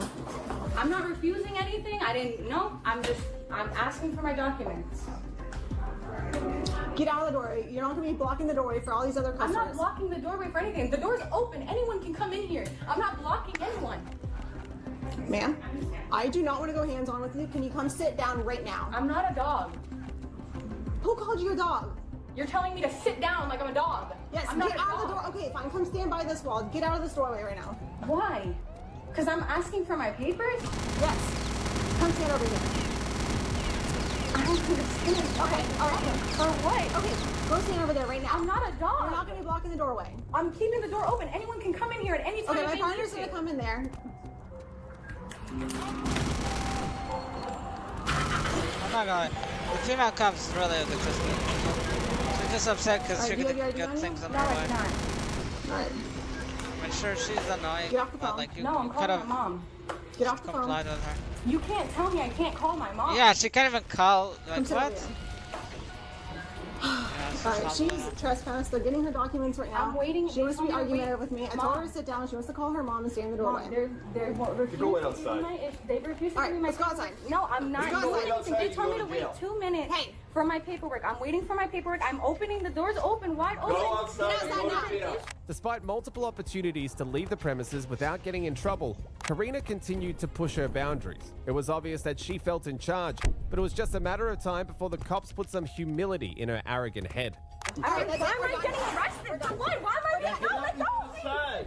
Okay, I'll get Get up out. and go outside. I just wanted my paperwork. Why is it a problem? Get up and go outside because you're not listening. Get up and go outside. I'm not listening for what This is a business. Okay, and that's fine. Mom. Get up and get outside now. Okay, if you do not get up right now, you're going to jail. That's it. Just All go right, out. No, I'm going outside. I'm going outside. No, I'm outside. I'm not playing games. I'm outside. I'm not playing any games. I'm not playing any games. I'm outside. I'm outside. Mom! Mom, get off of me. What am I? I'm not resisting. Oh, I'm not resisting. No, I'm not. I'm not resisting. I'm not resisting. Turn around. Oh, you're hurting me. Turn around. I'm trying to sit down. Get off of me. You're hurting me. You're hurting me. You're hurting me. Please. Get off me. Get on your step. Mom, you're hurting me. Please stop. Mom, I'm stop. I'm not resisting. Please. Stop. Turn around. I literally had to bring 2 dudes and I couldn't even get her. Ow, please. Yep, I'm coming. It will be my pleasure to dissect you piece by piece. Let me introduce you to someone. Do not confuse him with the mere prototypes you have encountered. This is the pinnacle of all my research. Das Obersoldat. The super soldier. Oh, I think I had the Silver Soldier and It will be Youngblood. my pleasure to watch him Right now. This is a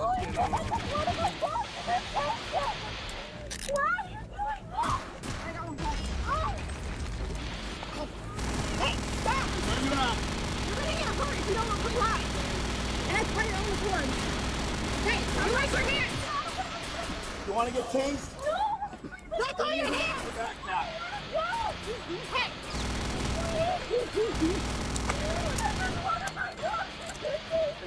Hey!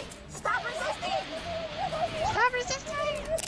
I was listening! You are not listening.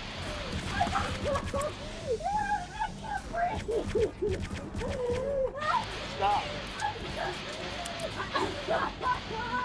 Stop. Stop. She honestly could have escalated this. Alright, I'll say what? If she calmed down a bit, she would not have gone to jail. How far she deserved it. Please, I just wanted my paper. Well, we have one cut. Why?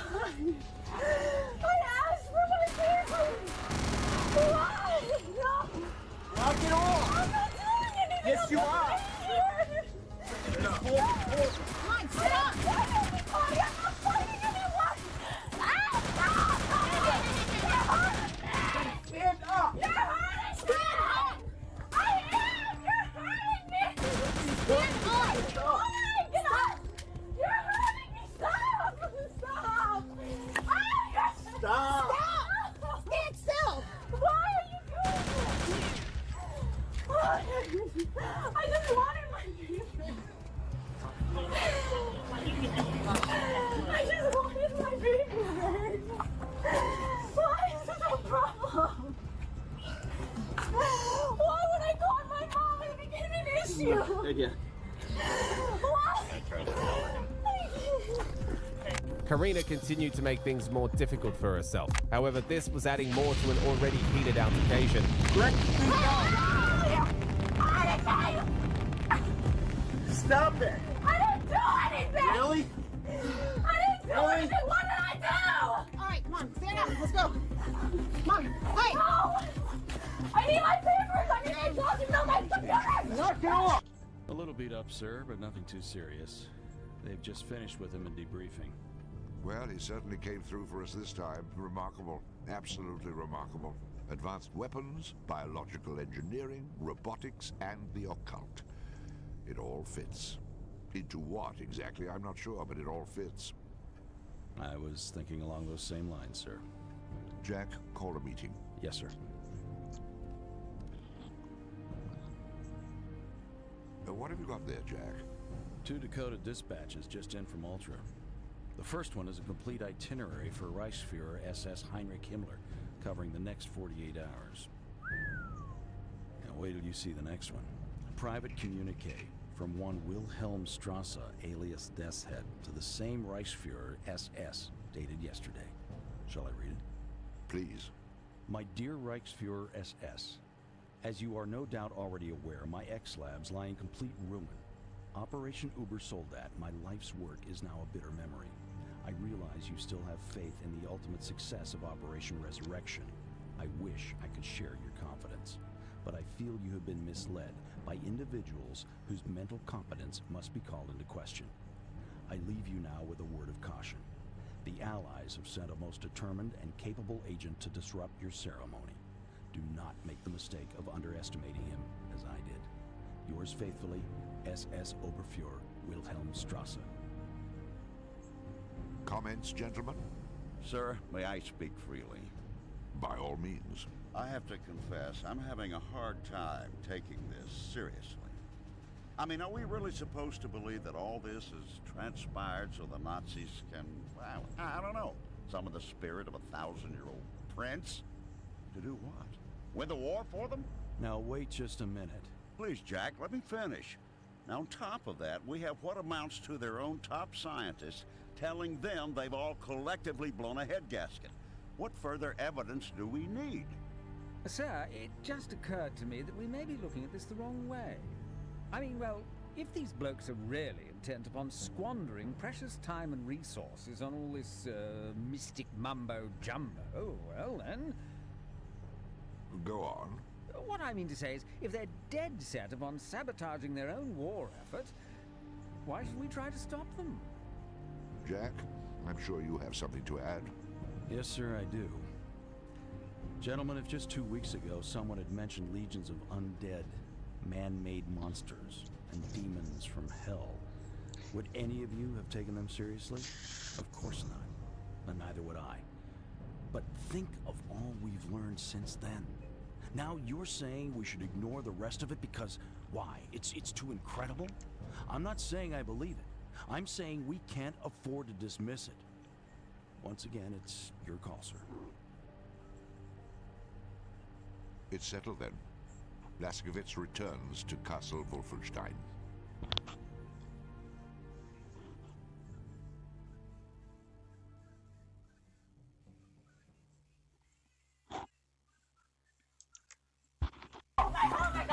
Where's your car? Right here. Knock it off! No, that's my wallet. My wallet. We're gonna bring all your stuff now. Hey! I need my ID. I need my wallet. Okay. No, I need my ID. I need my wallet. You're gonna get everything. Calm down. No, I need my ID. I need my wallet. It's all over. You'll get everything. Calm down. This is ridiculous. I just wanted my documentation. Then you would have got it if you listened. I did. Stand up and get in the car. No, I'm not getting arrested for Yes, this. you are. Get in the car. Why am I getting arrested? Because now you're gonna arrest us for refusing to move and assault on a police officer. Get in the car. I didn't want a police officer. Conditions of security pertaining to the upcoming ceremony. Absolutely no Let me get teased in 1 second. And a police officer might... Hey, you're not defeated. Hey, I need my passport, please. Hey, I need my passport, please. Hey, you want to be tased? Unfortunately, Karina couldn't take the weight of her consequences, but it was... I'm sure he'll make an exception. I'm sorry, we are completely blacked out. What? Due to special conditions of security pertaining to the upcoming ceremony, absolutely no radio communications will be allowed in or out of the vicinity of the village of Paderborn for the next 24 hours by order... Yeah, I know, by order of General von Staff. Look, I'm not going to be held responsible for this. I absolutely refuse to budge from this spot until you let me through. Suit yourself, but you'll be staying here until tomorrow. But what am I supposed to do with all this cheese? I don't know. Look for some crackers?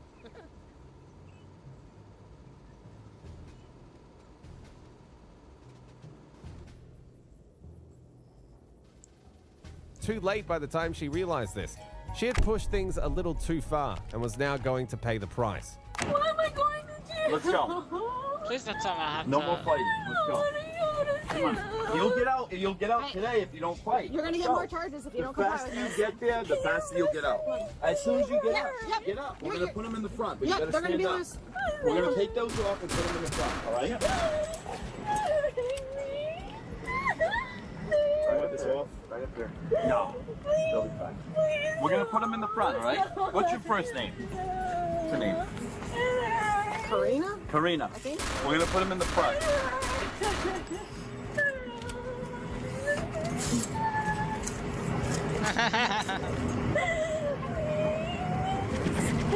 She's shaking. We're taking them off. Hang on. Stand up. You got to stand up. Yep. You got Those to were stand really up. loose on you, too. You got to stand up.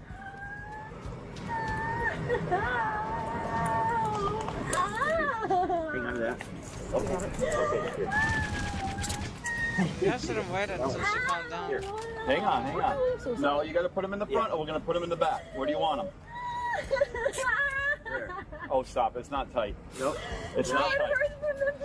All right, hang on. All right, hang on. Okay. Hang on.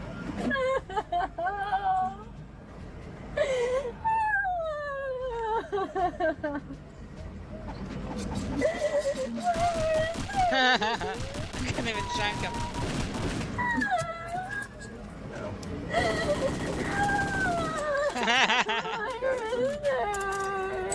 So that's a child.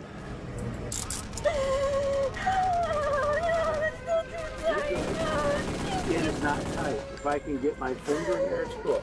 Okay. You didn't even try to put your finger through it. Okay, here. Come on, get up in there, all right? Come on. Okay. Sit right up in the corner. All the way over.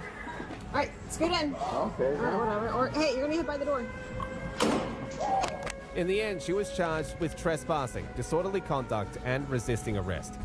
Karina was too much of a nuisance, but she was nothing compared to this older Karen who believed that she could only speak to a supervisor when she was pulled over for traffic violations. No. Call your supervisor. No. Call your supervisor. You have no right to do this. Call your supervisor. Just to pull you over yet? I need a supervisor. So what I'm going to need is your identification right now. now. No, sir. Get your Okay, so are you refusing to identify yourself? Yes, sir. Excuse me, it's my right to have the name of the supervisor that's being assigned. He's literally He will come and talk to you himself. On May the 2nd, 2024, a police officer conducted a routine traffic stop after observing a vehicle cross the center lane divider. However, rather than remaining in the vehicle as instructed, the driver arrogantly exited the car, escalating the situation. Despite the officer's repeated commands for her to get back in the vehicle, she refused, becoming increasingly argumentative and antagonistic. The officer, sensing the interaction was spiraling out of control, called for backup as she continued to openly disregard lawful orders.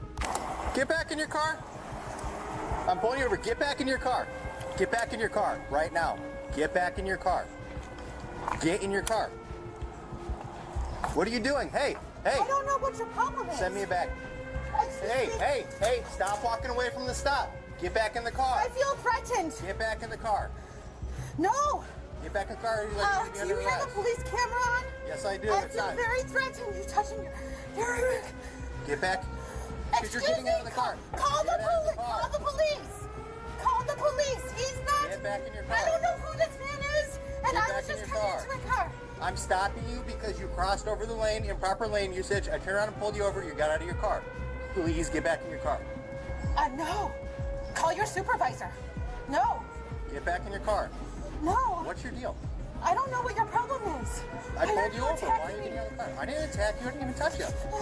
Get back in your car. You need to take a moment. I don't know what your problem is. Please leave me alone. Okay, you need to get back in your car. What's going on? I don't know what to do. I'm 10-4. I have a lady. Please call your supervisor because you're not. I wasn't doing anything. And you're attacking me. Get back. You grabbed your gun. I don't know what you're doing. I don't know you. You need to get back in your car. The reason, can I talk to you for 1 second? Can you hear me out? So I pulled you over. Maybe you didn't notice, but I got out of the car and I said, hey, please get back in your car because I conducted a traffic stop on you. And now you're not listening to direction. I need you to get back in the car. Excuse me, ma'am. Ma'am? Call your supervisor. You have no right to do this. You're on the way. Call your supervisor. Just to pull you over, yes, I do. So we're going to stay here. I don't mind. I'm not going to put you in cuffs or anything like that right now. For what? I haven't done anything. Because you're not listening to my orders. I haven't done anything. You need to relax. If you need to sit down, that's fine. We don't need to escalate any further. I haven't done anything. Okay, Why are you trying to put me in handcuffs? What law have I broken? Because you're not listening to me. When the officer attempted to detain her for her non-compliance and failure to identify herself, she reacted with outrage. With her unwillingness to cooperate, the officer was left with no option but to leave her to feel in charge, but just for now. That's not a law. I know my laws. Okay, so you disobeyed a traffic violation. I'm not talking to you. I need a lawyer. I'm not talking to you. Get your supervisor. I need a lawyer. That's fine. I got people coming. I need a supervisor. So what I'm going to need is your identification right now. No, sir. Get your Okay, so are you refusing to identify yourself? Yes, sir. Okay. Get your supervisor. I need you to identify yourself, so you're going to need to provide me with your identification while we're waiting, because I'm conducting a traffic stop. I haven't heard you call the supervisor. I already got a few units coming. Okay. Is your body camera on? Yep. Okay. I'm going to stand up so you can see me. That's fine. You have no right to detain me right now. Yes, I do. No, you don't. I haven't broken any laws. Yes, you have. No, I haven't. Yep. Yeah, I'm just Get your I'm supervisor. right there, Brookdale and Westminster in the lot where the little strip mall is. Do you work here? I don't answer questions, especially from people who are attacking me. With her, it didn't take long before the officers decided her fate, but she remained resolute in her belief that she was the victim of unlawful detention, proving to be a sovereign citizen. However, this did not guarantee that she had a right to the law. So I'm going to need you to provide me with your license. No, sir. Okay, then you're going to be under arrest. What is the reason for the improper arrest? lane usage. No improper lane. Yes, you crossed over the middle of the line. No, I pulled you I was over. pulling into this parking lot. Okay, so you have one other option. If you do not provide me with your license right now, I'm going to take you to jail. Okay? That is incorrect. Okay. I Turn know around, my put your hands laws. behind your back, please.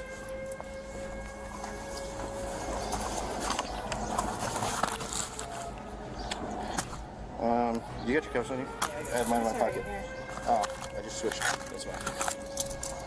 What is the reason for my detainment? Because you're not giving your driver's license. You got pulled over for traffic. You got pulled over. Can I talk to you? You got pulled over for a traffic stop. Whatever the probable cause is, it is what it is. You are driving a car. You're operating a motor vehicle on an Illinois roadway, and you have to provide your driver's license. If you fail to do that, you're going to be under arrest, so we can go through your things and find out who you are the hard way. You have no reason for search. Where's your warrant? You are under arrest. You are under arrest. Where's your warrant? If you want to go to the search real quick, I'll send when we get to my car. No, where's your warrant?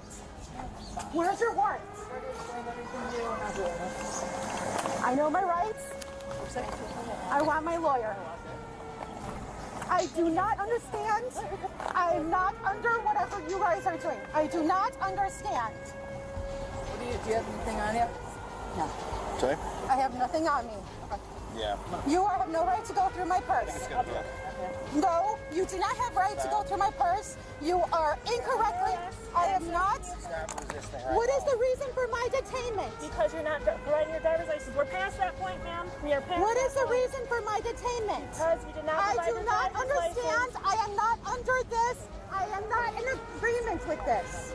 I am not in agreement. I do not approve of this. What is the reason for your detainment? You're not being. What is the reason for your detainment? You're not providing your driver's license. That is not a valid reason. Okay. There is no reason for you to do this. You can fight this in court. That's the whole point of this, right? So. Yes, and you will all. What's your badge number? Swearing. What is your badge number? Let's go. A. Arbor. Please tell me your badge number. All be on the ticket. All of your Fletcher. D. Fletcher. And A, you have no reason to go in my purse. Oh, I hope you have a good. Your police bonds will be in trouble. Okay. Your police bonds will be in trouble. Excuse me, put my stuff back. This is against the law. Even though the officers had graciously given her enough time to comply with them and provide her identification, she took advantage of the opportunity, a decision that was sure to land her in even deeper trouble. All right, let's go take a seat. What is your name and what is your badge number? What's the seat in the car? I have good reason to ask for badge number. You will have everyone's information. I want all four of you. Sit down in your car. 1, 2, 3, 4. All of your bonds will be in trouble. Just watch. That's good. You will be. Later you'll see. All right. I do not understand. Just so you know, he'll be audio and video recorded in here. Okay? Thank you. Please record everything. It was amusing how she repeatedly asked the same question, receiving identical answers each time, yet that didn't seem enough to her. And her feeling of entitlement was on another level. What is the reason for my detainment? This was the reason. That is not against the law. Something that against the law. I am not under that law, whatever it is. What code is that law? What code is the law? You sign and you promise that when you are stopped by an officer that you will identify. What is the code? What is the code number? I don't know the exact one, but you have to provide identification when you get pulled over. You were involved in a traffic stop today, and that's what happened. You have to say who you are. There's no reason for me to be detained, especially in handcuffs. I do not understand. I do not understand. I do not authorize. I do not agree. You have to tell us who you are. It's not acceptable to say that you don't.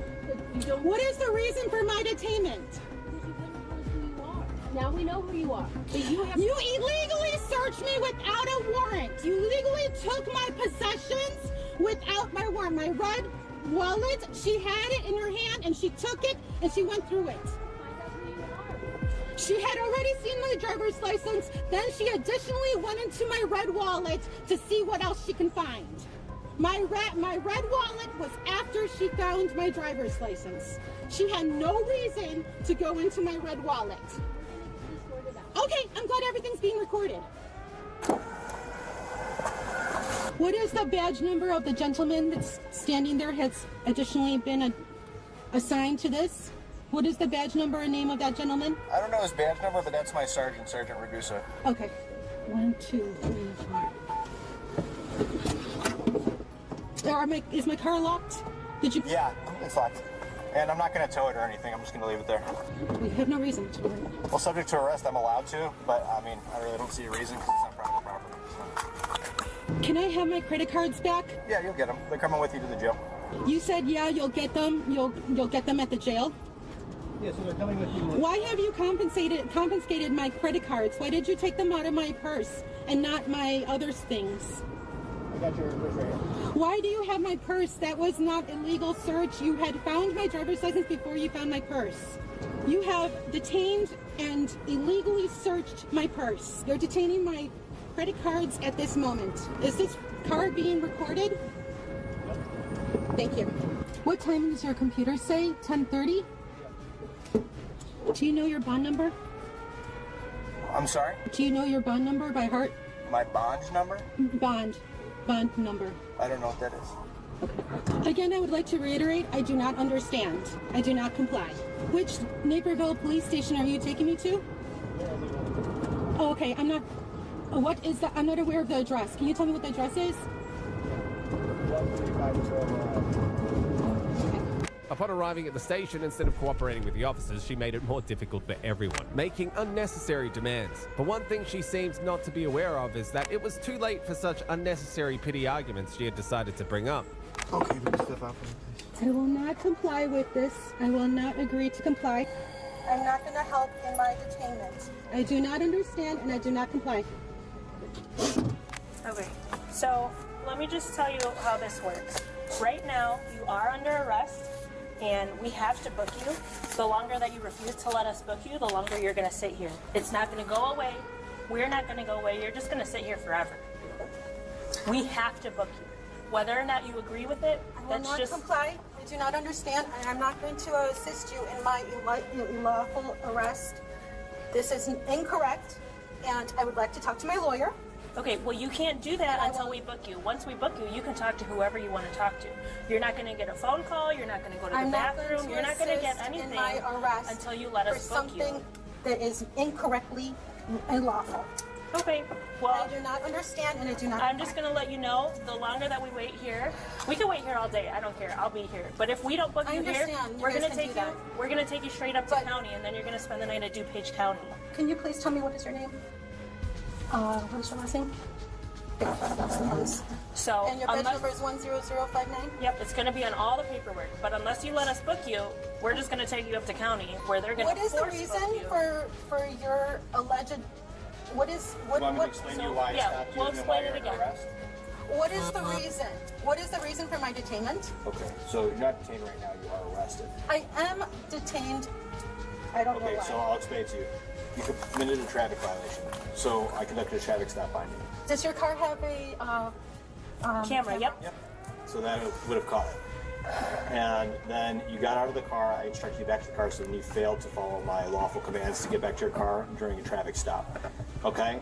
Then after that, I asked you for your identification, which by law you need to provide on a traffic stop, and you refused to provide it to me after I asked you multiple times. This would have been a simple warning, but you've turned it into a ticket and arrest. So that's the reason why you're under arrest. You were very aggressive, and you touched your gun, and you were very aggressive. Because you got out of the car. You weren't even nice. You weren't even nice. Why would you have to be so aggressive? Yeah, that was very threatening. Okay. And I was very scared because I thought you were going to reach your gun and pull it out, because it was very threatening. Well, you got out of the car, so that's the reason my hand's on my gun. No, I was already out of the car when you go, hey, and I turned around and I saw somebody. Exactly. I mean, I don't know you. I don't know what you're doing. You saw a police car, a police officer in a full uniform with his lights on. So I don't know. I do not answer questions. I'm not. No, I'm telling you. I'm telling you. Well, the camera will show everything. The camera will show everything. Yes, it's also recording now, showing that you're not cooperating with us. Still. I have rights. Your goose doesn't care. Take it down. Well, he's right here. He's pulled up right now. What is the name of your supervisor? You'll talk to him when he comes in here.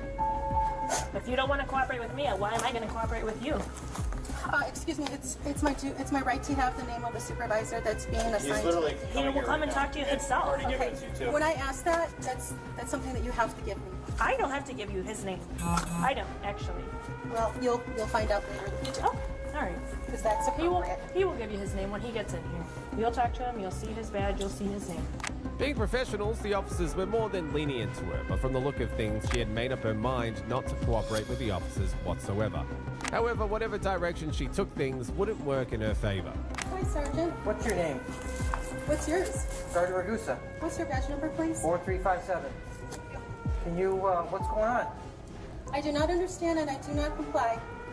Okay, well, I can answer any questions for you. But before I do that, we'd like to get you in here so I can answer all your questions. I'm not going to assist in my detainment. No, it's not assisting in your detainment. It's just cooperating to get you in there so we can... I'm not going to assist in my detainment. Well, they're gonna bring you in there. Is there a medical condition that we should be aware of? I am on my menstrual cycle. Okay. Is there something that you can't get out of the car? That you need to, like, maybe see a doctor or something? Or I will not answer any questions. Okay. Well, they need to bring you into the jail for processing. What is the reason for my detainment?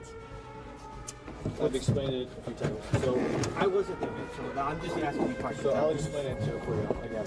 So you committed a traffic violation. Of what?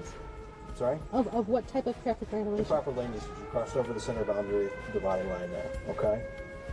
So that's why the reason I pulled you over. So you pulled in the space, whether you saw me or not. I asked you, said, get back in your car. You did not get back in your car, so you disobeyed my lawful command. Then I asked you multiple times for your driver's license, and you refused to provide it. So why did you grab your gun? Because I don't know you when you're out of your vehicle. Why were you so aggressive? I was not aggressive. So let's just kind of back it up. I don't know. I wasn't there, but I'm just trying to get to know what's going on. Can I first get what your first name is? I do not give names or anything. You already have illegally searched my purse, and you are in possession of my wallet right now with my credit cards. You're in possession of my wallet, my credit cards, and there's no reason for it. Why didn't you put it back in my purse? They're going to give you all that back. But how come you didn't take the rest of my purse if you took my wallet and my credit cards? I didn't want to break. I have cash. You didn't take the cash. How about this? How about this? I don't care for the money. How about I answer all your questions, and in return, you just come on in here so that we can kind of get the... I'm not going to do anything that is in agreement. I do not understand. I do not comply. That's fine. And I'm not going to assist in an unlawful detainment. Okay. No, sir. Well, what's going to happen is that you are to be brought into the jail, and I'm just kind of telling you what's going to happen so that we can move this process along. You are under arrest, okay? You understand that. And what he needs to do is just bring you in there to start the process. Already under arrest. Okay. Your mom's not at home. Something? Because we got a call that you were yelling out your cars or yelling at somebody. I was trying to see if my mom was home. Okay. All right. The neighbor was concerned. She heard you yelling out of the car. She got kind of a little nervous. That's why she called us. I've never been there before, so it's a new car. Okay. She has my daughter. Okay. Your mom has your daughter? Yes. Okay. So are you going back over there? No, I'm just gonna go home. Okay. Were you guys arguing? Situation. Were you guys kind of? No, she's not even there. We don't even talk. Okay. All right. You know, my mom's a psycho. Okay. She has a lot of money, and she took my daughter from me. Okay. Long story short, my daughter... Why are you parked here? Because when I left, I wanted to cry, and I wanted to cry and drive. Okay. All right. Okay. Well, your daughter's an adult, correct? Who's technically... I know you're trying to figure things out. Yeah. All right. My daughter's 18. Yeah. Everything's fine, dude. Okay. All right. Legit. Did your mom know you were coming over? Have you talked to her on the phone or anything, or you just went over there?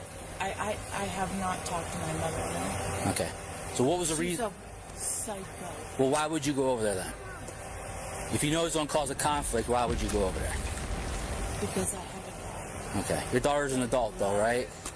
The best thing you could do is just drop it because it's a horrible situation and like there's nothing going on tonight. Okay. Well, I'm gonna see this officer. I'm just gonna go home. Well, give me 1 second. Follow me out. Just give me 1 second. I want to make sure your mom's not at home. I got my other officer here just checking that out. Okay. I'm just going home. Okay. Dude. Just hang tight for me here real quick, okay? No, and I just talk like that because that's how I get my. Yeah. If I wanted to do something, It would have been done years ago. Initially, things were going smoothly as the officers had taken charge and were trying their best to de-escalate the situation. But Danielle remained unpredictable and eventually decided that she was only going to talk to a supervisor. You guys don't get much here in Canfield. Let me go. Well, I can't let you go if you've been drinking, if you've been driving, or if you've been drinking. I can't let you go. But wait a second. You said I was drinking and driving. I'm just saying, if you were drinking, I can't let you drive. I'm not. Right? So that's the thing. But who told you that? What's that? But who told you that? Whoever he's talking to. Come on, man. Just be a real human being. I'm telling you, you will f my whole life up right now. Okay, I'm not trying to do that, Jordan. Yeah? I'm not trying to do that. Hi. Hello. How are you? I'm not bad. How are you? Could be better. Be a hero. Why is that? I don't know. What do you mean? You ask him. Well, I don't know what you're talking about. Ask him. Well, I'm asking you. What are you talking about? I can see you don't like me. I don't know what I did to you to make you upset with me. I've been totally polite with you. Right? I have been nothing but and polite I haven't with said you. you haven't, but you're saying I'm trying to solve the world here. I'm just trying to talk to you, that's all. If I showed you any disrespect... Tell him what you were just gonna... Okay. Tell him. Tell him what? Tell him... You tell him. Tell him what? What you were gonna tell me. As I asked you if you've been drinking tonight. And I said no. I did nothing... I literally did nothing wrong. I don't think anyone told you did anything wrong, but there's... Well, then just let me go. What else can I tell you? I'm a good person. I'm a good mom. Well, no one... If I'm coming and doing something, let me be. No one is judging you, or no one's saying you're a bad person. Did I hurt somebody? Did we say you hurt somebody? Apparently, you're treating me like I hurt somebody. Well, I've been here for 5 minutes, and he's been very nice to you, and so have I. And I didn't know he was a hustler. I'm asking you a question. I'm telling you an answer. No, you haven't. from Jordan. Okay. You want my honest opinion? You're being very confrontational, and he's being very nice to you. I'm being very nice. Well, you're being confrontational. He's talking to you. No, you want me to be confrontational. I do not. I want you to just talk normal, just like we are. That's what I'm doing. Okay, but you're getting irritated, and we're just having a conversation. I'm not irritated. Okay. Well, it appears to me that you are. So what exactly is going on? I missed the first. Yeah, exactly. You just came out of here and you acted like a hero. I acted like a hero, and you too. told me that I'm being confrontational when I'm literally standing here, not being confrontational. Well, I didn't mean you're trying to fight, but you're getting irritated a little bit. We're just having a conversation. Okay. Well, don't get in the car. Everything was going well until the moment she decided to act strangely in a manner that caught the officer's attention. Even though she tried to hide the fact that she was under the influence, the cops could see right through it. How much have you had to drink? Because I can smell it. So you had something to drink. So we're going to try that again. So you want to ruin my life? No one's trying to ruin your life. We're asking you questions. Our goal is not to arrest you, to get you in trouble or anything, but... I like him better. Okay. Absolutely. Talk to him then. Listen. Yeah, let me talk. This is Jordan. We're not out here to cause any problems, okay? We're just trying to figure out what's going on. No idea what I've been through in my life. Okay. Okay. You can't feel I'm telling you. You don't seem like a bad person. You're irritated a little bit, but that's fine. You can be. I don't know what your business was. But... My day. My life. Well, what's going on? You need to talk to someone? What's that? What's up with the Malibu in the car? In there. Okay. Did you have any tonight? Just be truthful with me. I wish I could. Okay. I don't trust you anymore. Okay. I'm just asking you a question. Have you had anything to drink? 100%. If I was to drive from here to my house, 100%, I would make it from here to my house with nothing wrong. Okay. Well, here's the plan. I want to do a couple tests here to make sure you can drive back to Austintown, okay? In a shocking turn of events, her behavior became increasingly erratic and hostile. Her refusal to cooperate, coupled with her aggressive outbursts, left the officers with no choice but to take more decisive action. It was at this crucial moment that the encounter reached its boiling point after she had undergone the field sobriety test and failed it. How many drinks have you had tonight? 0. Okay. Because with the test that I saw, it seemed like you had a little bit more than 0 drinks. Oh, really? Yes. Oh. Okay. You're looking at me. Okay. You think I can't drive home? I don't think you can drive. Absolutely. Okay, so... I'm literally standing here doing your dumb shit for forever. Well, you understand people getting DUI accidents too? Stay over here. I'm over it. Okay. You guys... Stay over here. Leave me alone. Stay over here. Stay over here. You're not getting in your car. Stay over here. Who the f*** are you? Are you really doing this to me? 27. Do you know what you're doing to me? Stay over here. Stay right here. Stop moving. Okay? Because... Dude, you're about to ruin so many people's lives. It's I'm trying to help you out and get you home. You are. Okay, you're arguing. I'm trying to get you home. I am not. You drank too much. Stand here. Stop walking away. Not drink too much. Get away from me. Get away from me. What? I am not doing anything wrong. Stop. Listen. Stop. Stop. Come on, don't tell me this is another stealth mission. Listen. Off of You gonna me. listen to us? No, and I will drill you can't feel popped into the ground.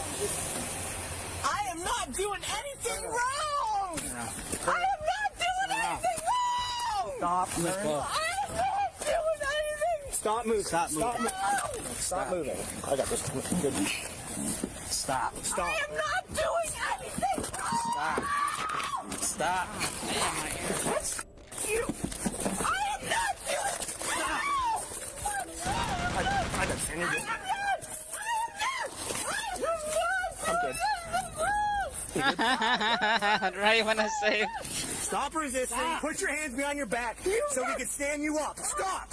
Enough. Stop. Stop. Listen, we're going to sit you up. You have to stop pulling away and stop pulling away. Let go of the cuffs now. You are sick. Oh my god. I'm gonna puke. Okay, stop moving so we can sit you up. I got it. You good? I ain't going nowhere. Stop moving. Stop moving. Catch your damn sweat. Good?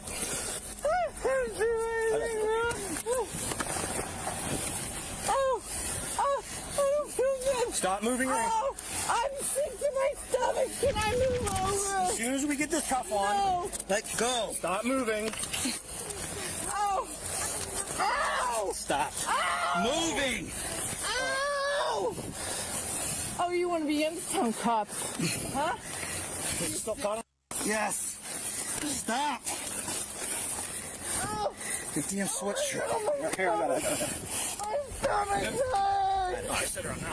Oh. On your butt. Oh. Sit up. Now take a breath. Oh. Okay, now breathe. No. You guys will pay for this. Okay, now, are you okay? Oh, you're going to pay me. Are you okay? No. You want? No, I am not okay. Well, listen. Stop. No. You're getting yourself in more trouble. Too. Stop. You know what? I'm not. And you think I give a... No. You know what? My main goal now is to make sure you two pay for this. Up. 130. Stop. You have traffic. I'm not doing anything. Stop. We're code 6. He's a 47. I'm not doing anything. Stop. You got it. You arrested somebody that didn't do anything? Yes. It was at this moment that Danielle decided to become completely non-compliant. She started sounding entitled, but the officers proved to her that this wasn't the right time and place for such outbursts. Stop. Don't kick me. Stop. Stop. Why are you getting yourself in more trouble? Just stop. I didn't even do anything! What are you doing right now? We're trying to have you have a seat in the car and you're fighting us. Stop. Take a breath. We're going to have you have a seat, okay? We're going to get it figured out, but you can't act like that. All right? I know way more people than you think. I know. Okay. Well, that's good. You're going to have a seat? Have a seat. Have a seat. Listen, stop. Have a seat. Have a seat in the car. Have a seat. I don't. Okay, hold on. Take a breath. Take a breath. Leave me alone. Pulling away. Stop. Take a breath. Let me call my husband. We're gonna let you make Please. Stop. Stop. Let me call my husband. Let me call my husband. My Have a seat. phone is right there. All right, we will. No, Danielle. you guys are sick. Danielle, stop. No, fuck you. Stop. You sick fuck. Stop. Danielle. No, both Stop. of you two are You want to sick. call? You want to call your husband? No. Stand up. Come Stand on. up. Have a seat. I'm gonna stop. Okay, have a seat. Let me call my husband. Okay, we will. Not like that. You can't. We will. in a little Set bit. up. I can't. Turn this way. Move. You gotta do it for me. All right, have a seat. Stop. What are you doing? Sit in the car. Sit in the car. Grab her shoulder and pull her up so she's sitting. Ow! Unknown to her, she started making it obvious why the police were called in the first place.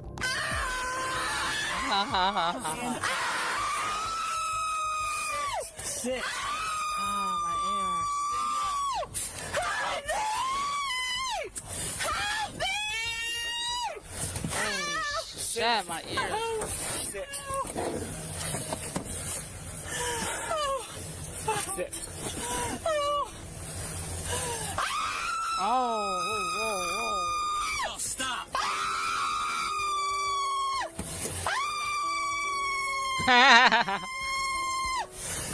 So she's breaking the. Hey, just forget it. Oh my god! I didn't even do anything wrong! Get your feet in here. Get your feet in here. Stop, Danielle. Just let me go! Have a seat. Just let me go! I didn't do anything wrong! Sit. I didn't, Sit. I didn't do anything wrong! Give her a second. We don't get her up.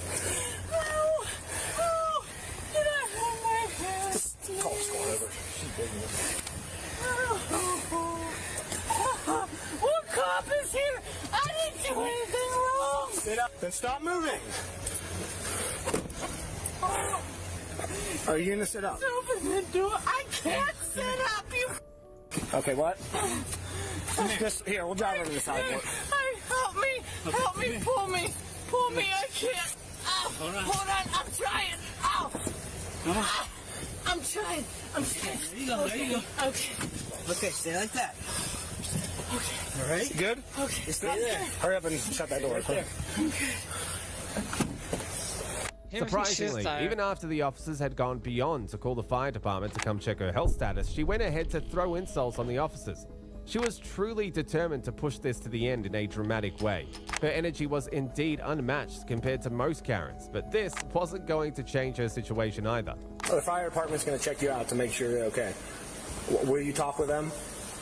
Disgusting. I'm trying to help, and you're fighting us. Okay? That's fine.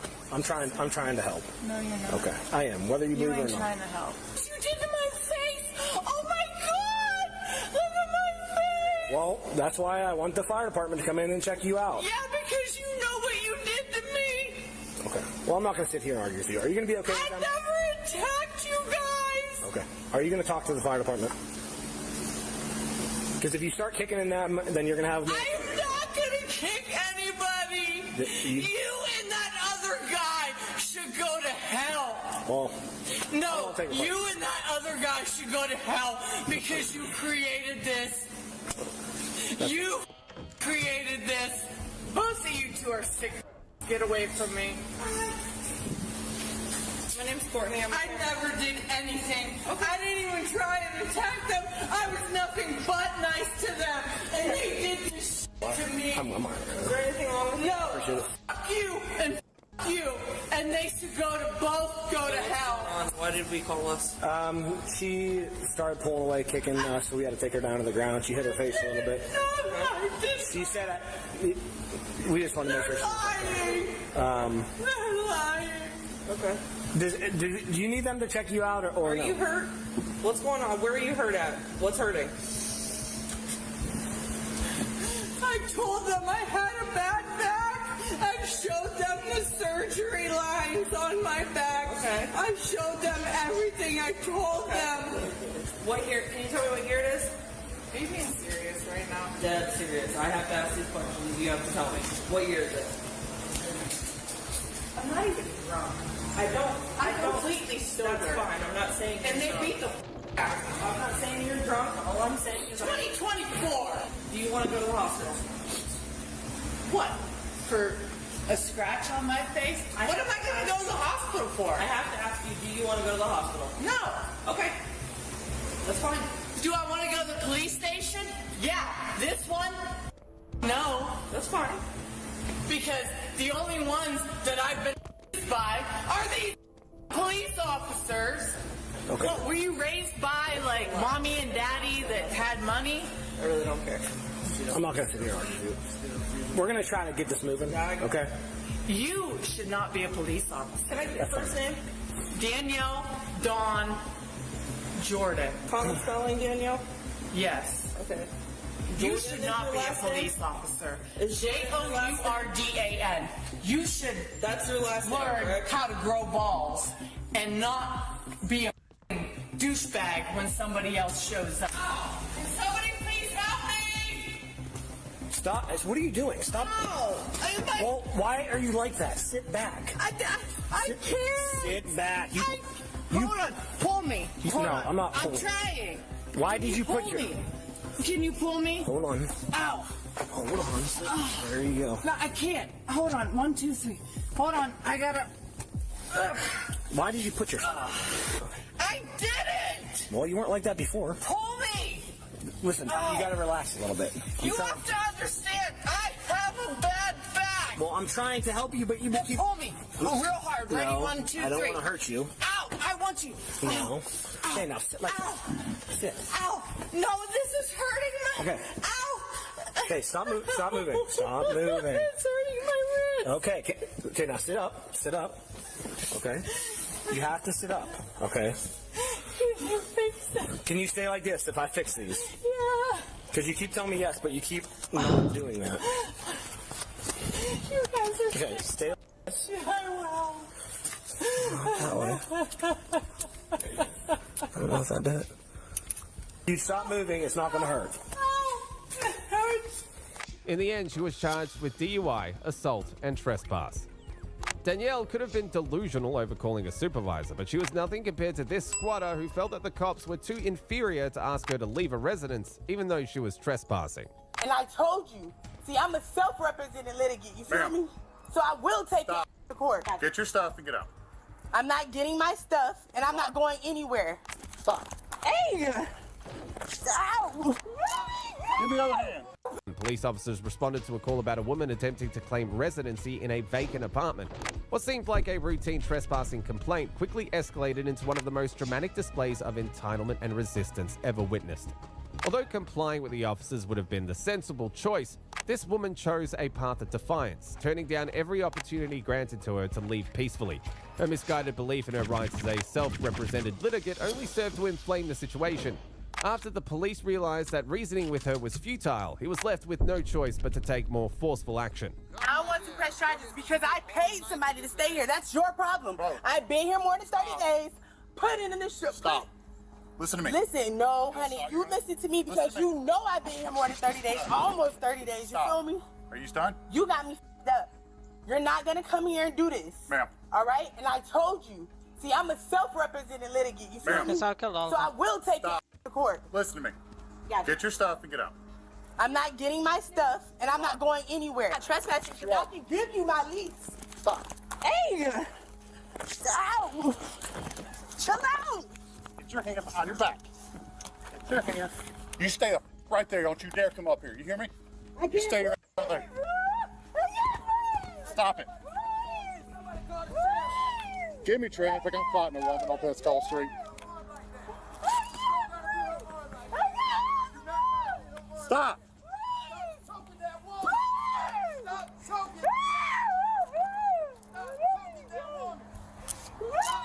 Give me the other hand. Give me your other hand.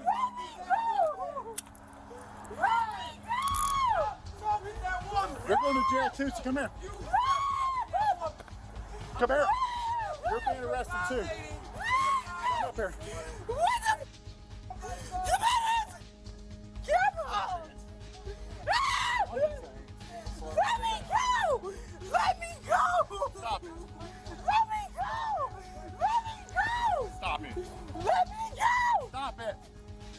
Listen to me. Listen to me. You are trespassing on private property. You refuse to leave. Now you're being arrested for resisting without violence and trespassing. Let me go! Let me go! Let's forget a moment.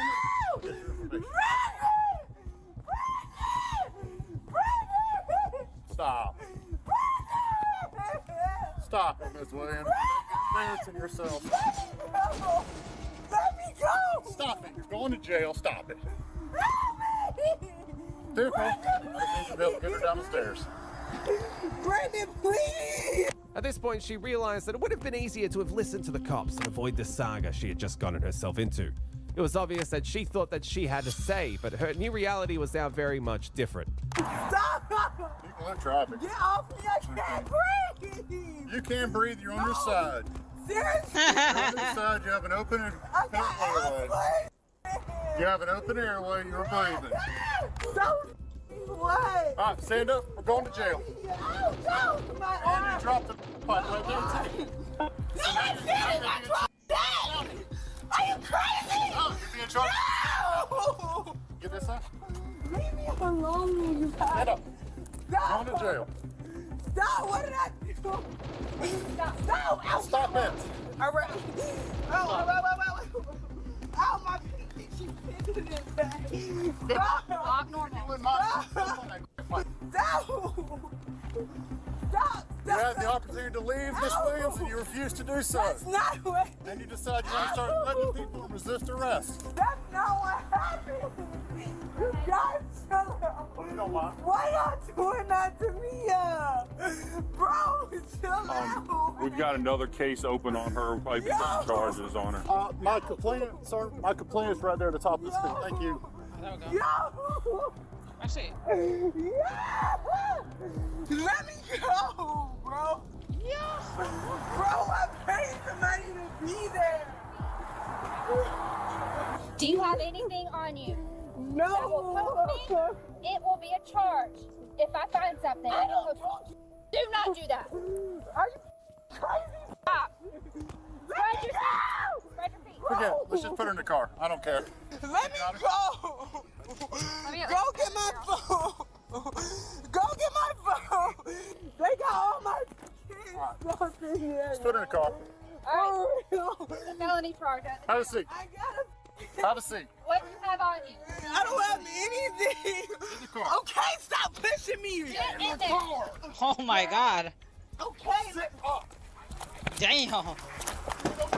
And sit in the seat like a grown woman. Get up. You kicking and fighting is not. I gotta get in. Wait, look. Put your foot in. Yo. You kicking at me is not helping your situation. Unable to face the consequences of her reckless actions, she desperately shifted the blame onto the officer. Please, God, protect me. Bro, do you know who I am? Do you know who I am?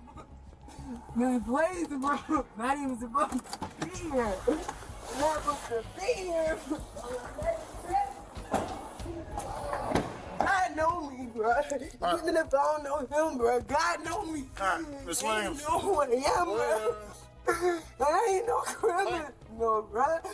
Listen, it's all over. I know. I got your shoes here. It's not over, bro. And I got your mask. It's not over. Are you gonna get out of the car for me? No. You're not gonna get out of the car. No, bro. You're gonna make me go get all these people out here to come get you. Don't put your hands on me no more, my man. Get out of the car. Don't put your hands on me no more, my guy. For real. All right. You got it. Hey, my man better not put his hands on me no more. You feel me? You better ever put your hands on me no more, bro. You ain't even a black man, bro. You won't ever put your hands on me. You feel me? For real, I love you, my guy, but don't put your hands on me no more, man. You feel me? Hey. Bro, I apologize, bro. Whatever I did to offend you, man. Whatever I did to offend you, bro. You got my shoes. What you doing with my shoes, bro? You brought my shoes to me in the car. You brought my shoes to me in the car. Why you put that on my shoe? I'll wait out here for you. You got door handles You on want me the to help you car. drag her in there? You got door handles on the inside. Do what? God, wait, police officer. You got another air pipe in there? got door handles on the inside of their car. That's fine. That's an escape charge, right? What if I open the car door? Smart one. Don't put your hands on me no more, my guy. God bless you. In the end, she was charged with trespassing and resisting arrest with violence. Up next is the case of Vanessa, a business executive who tried to flirt her way out of getting arrested. You look hot. Like, I know, are you Tori's dad? You want to know how much I earn a year? I honestly You probably don't give a sh. Alright, so that was... You did not need to spit at me? I did. On November, the Leah Petsons was just the beginning. Don't do this to me. No, I live right here. I'm not going to drive anywhere. I'm just trying to... I did everything my... You do. I have an attorney and you will not pull me out of this car. I'm not saying I'm pulling you out the car. I'm just asking you a question. I need a yes or no question. It's a yes or no question. You want to do the exercises? No. You don't want to do the exercises? Don't pull me out of this car because I have an attorney. I have no reason to pull you out the car. Thank you so much. I have no reason to pull you out the car. I'm asking you a simple yes or no question. And I'm telling you. Is it a yes or a no? My attorney will pull me out of this said no. car if I have to. The confrontation reached a boiling point as her refusal to comply with simple requests left the officers with no choice but to take more decisive action. She resorted to tactics that would elevate her charges from a simple traffic violation to something far more serious. I need you to step out the car, Vanessa. It's no longer I'm asking you to, as far as like yes or no. I'm ordering you to step out the car. Yeah. It's an order. No, exactly. Wants to step out. We want to step out. Yep. Vanessa, if you don't get out of the car, we're going to have to remove you from the car, and I'd really like to not do that. Okay. So you're going in front of my car. The front-facing camera. No. I'm going to put myself right there. Before you, please don't do that. What do I do? There's nothing in there. If I find anything in there afterwards, it's going to belong to you, okay?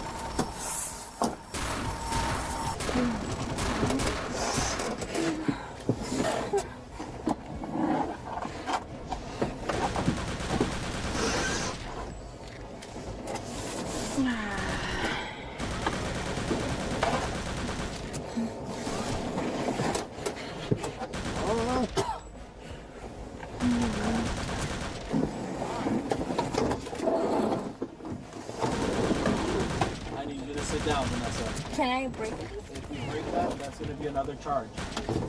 How much? You don't. How much? Vanessa. How much? Is it money wise?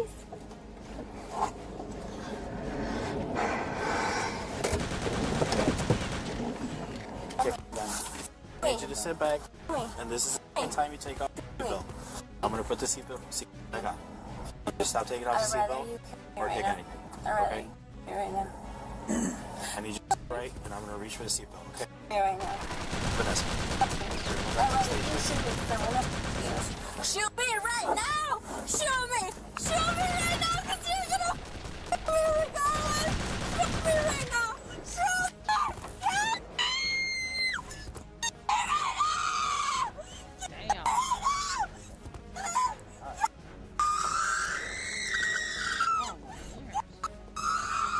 Far from the fact that she was drunk, Vanessa's confessions in the car meant that there is more than what meets the eye about her. I'm tired!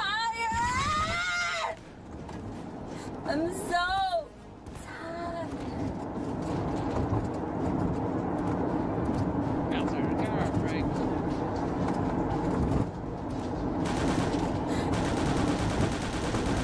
I did everything my parents wanted me to do. I am so unhappy. I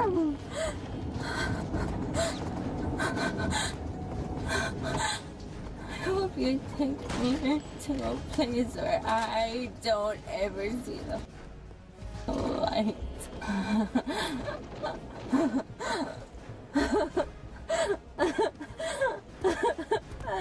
Upon arrival at the station, immediately Vanessa started turning the situation from bad to worse. Just when it was believed that she was done playing games, it turns out it was just the beginning. Just step out, we're going to go from there, okay? you think What's that?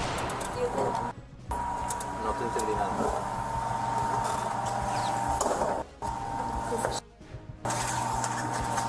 piece of shit?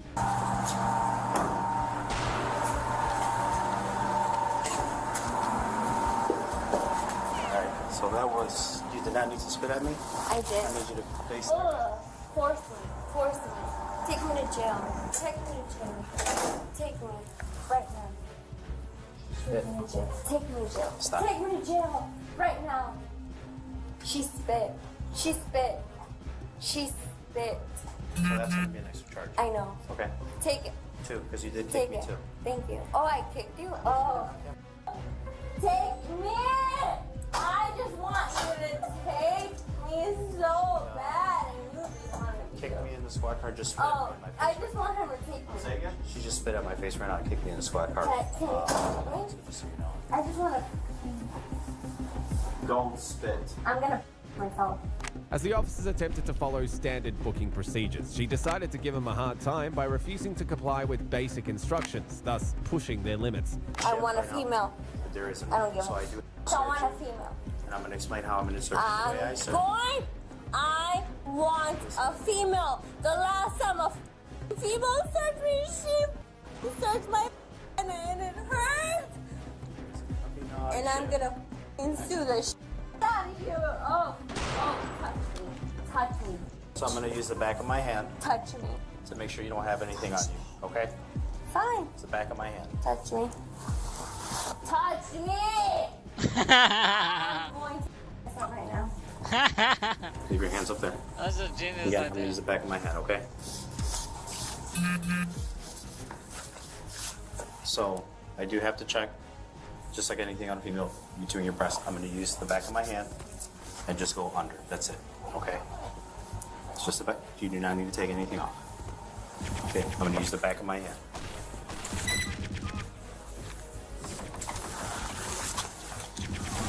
There's nothing. You can have a seat. Have a seat. I'm going to use the bathroom a little bit. What do you want me to clean this up? Don't have a seat. Bro, this is so weird.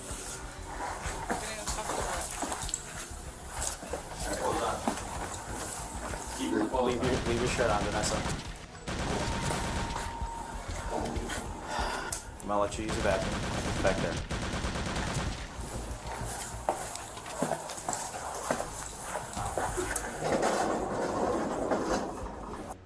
I'm not closing it. I'm giving you privacy.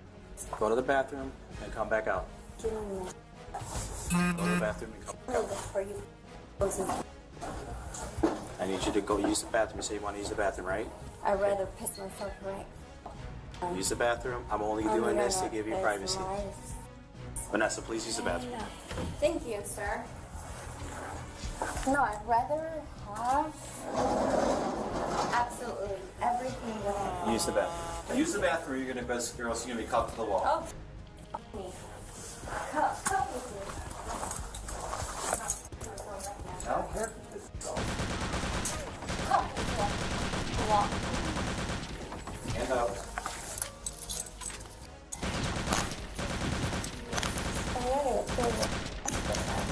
Despite being given multiple opportunities to cooperate, Vanessa's actions became not just unruly but shockingly inappropriate. Their obvious disregard for decency and protocol in the holding area forced the officers to take measures they'd hoped to avoid. Take them off so you can put your shirt. Can I see your hand, please? You want to use the bathroom? Yeah? Okay.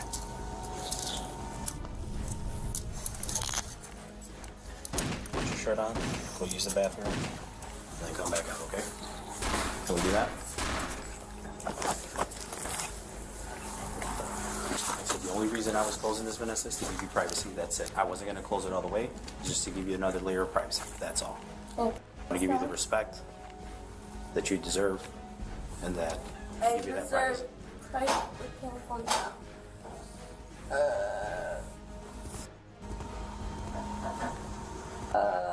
Vanessa, put your shirt on, please. Vanessa, if you don't do that, I'm going to put you back on handcuffs on the bench, okay? I don't want to do that. I want you to use the bathroom and take care of that. Oh I'd rather you right now. What the?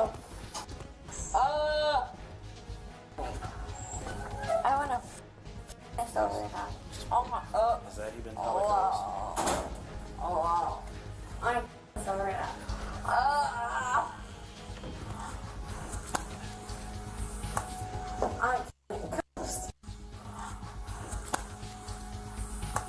I would just smack them if they're watching.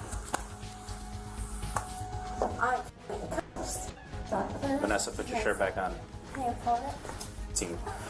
Or a Delta 9 tetrahydro concentration of either 5 nanograms or more of whole blood, or 10 nanograms or more. And injuries that require, type A injury requires immediate professional attention to a doctor's office or medical facility, including several blood, bleeding wounds, distorted extremities, and injuries that require the injured party to be carried from the scene. If you submit it to the chemical test, disclosing an alcohol concentration of 0.08 or more, have a seat. I don't understand. Lock me up or don't lock me up. You're in the back. Lock her up or don't lock her up. Like, lock me up or don't lock me up. Yeah, yeah. Oh, yeah. It's hot.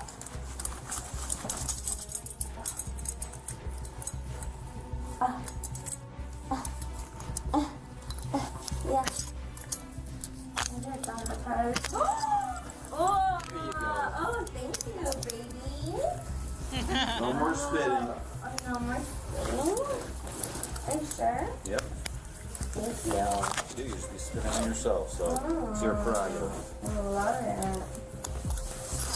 Thank you. Double locked.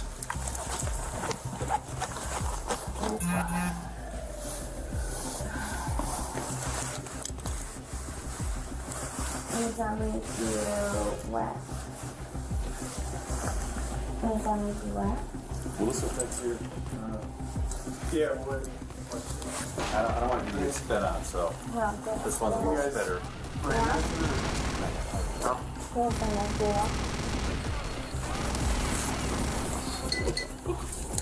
Does that make you wet? Does it make you wet? Yeah. No? Vanessa, You passed the test. Eventually, she decided to act even more erratic, prompting the urge to be taken to hospital for a checkup. Her actions in the final moment would have lasting consequences. Is that comfortable? You piece of shit. Oh, what happened? You rotten hell, you piece of shit. I am so sorry. I literally want to find your hands, you piece of shit. You bloody hands. Tell me. Oh my god, he's getting triggered. Yeah. Oh, don't listen to her. What the fuck is going on? All right, Madame Blavatsky will begin the ceremony any time now. Once she begins, make sure that you do not look in the direction of the ruins. What will happen if we... If you look, well, first your blood would begin to boil, and after that, well, it doesn't matter very much after that, yeah? Stand your post here and make sure you do not lose power. Understood? Jawohl! Jawohl! Jawohl!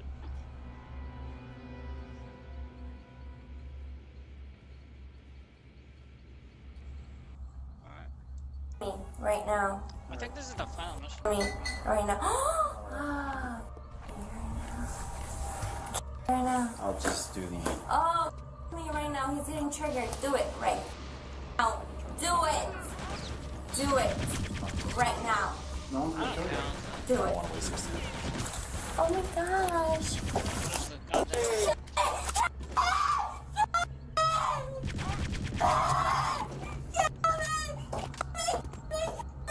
I'm still gonna play enemy territory because I like this. Right now, you It's bad. It's just a little confusing. I don't want to be here. You. That's the con of like playing both games. You're gonna get like clunky controls and then weird gameplay. Yeah. That's like confusing. That's your Or I'll just use the go objective, look at the map, and then you just follow the track. That's Oh, you want me to... Oh. Yeah?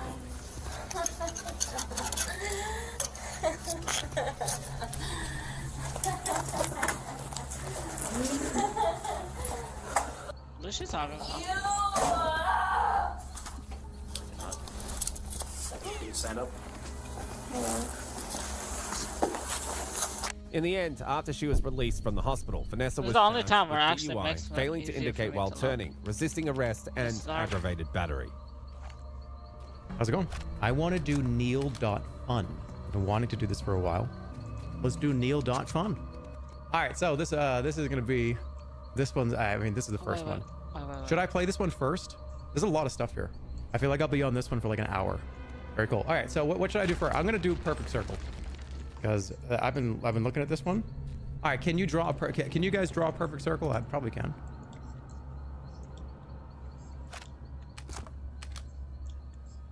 I mean, that's pretty great for literally just doing it once.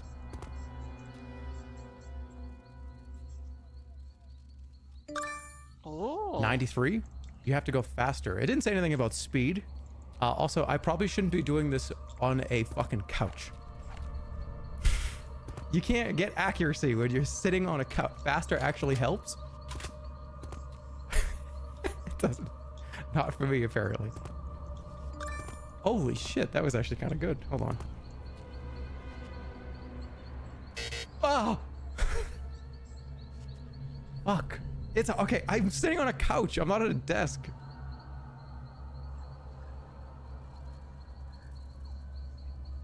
I'm gonna go. Okay, I gotta get to 95%.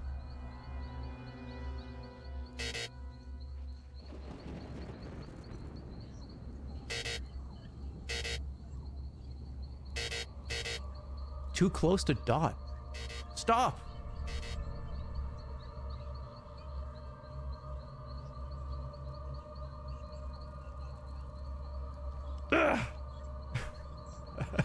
You have to make it so you can't make it too small. It's too close to the dot. Yeah, okay, how close That's is a too close to the square. dot? Okay. Dude, that is not 86%. You see? You're embarrassing. 94% is pretty good. How that one looks better than the 94% one, doesn't it? 94% is draw a cube instead. Oh, and that's an easy way to get 85%. How did I get 94.2%? Oh, how are you getting less than 80%? I'm sitting on a. I'm not even gonna explain it again. I'm sitting on a couch. My mouse is on a couch. I am a fucking piece of shit that plays his video games on a sitting in a couch. Let me try. Okay, 10 more tries and that's it. 10 more?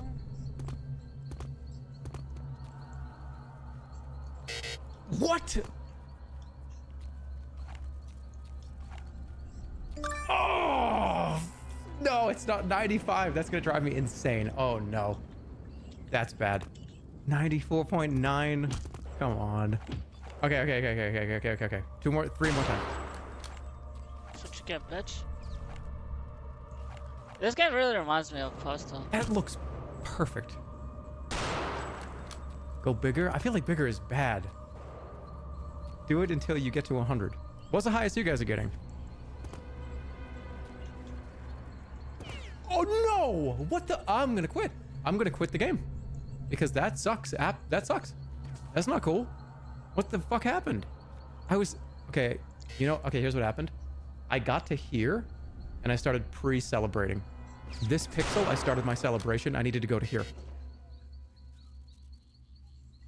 Come on, you silly bitch. Okay, I gotta go. One more.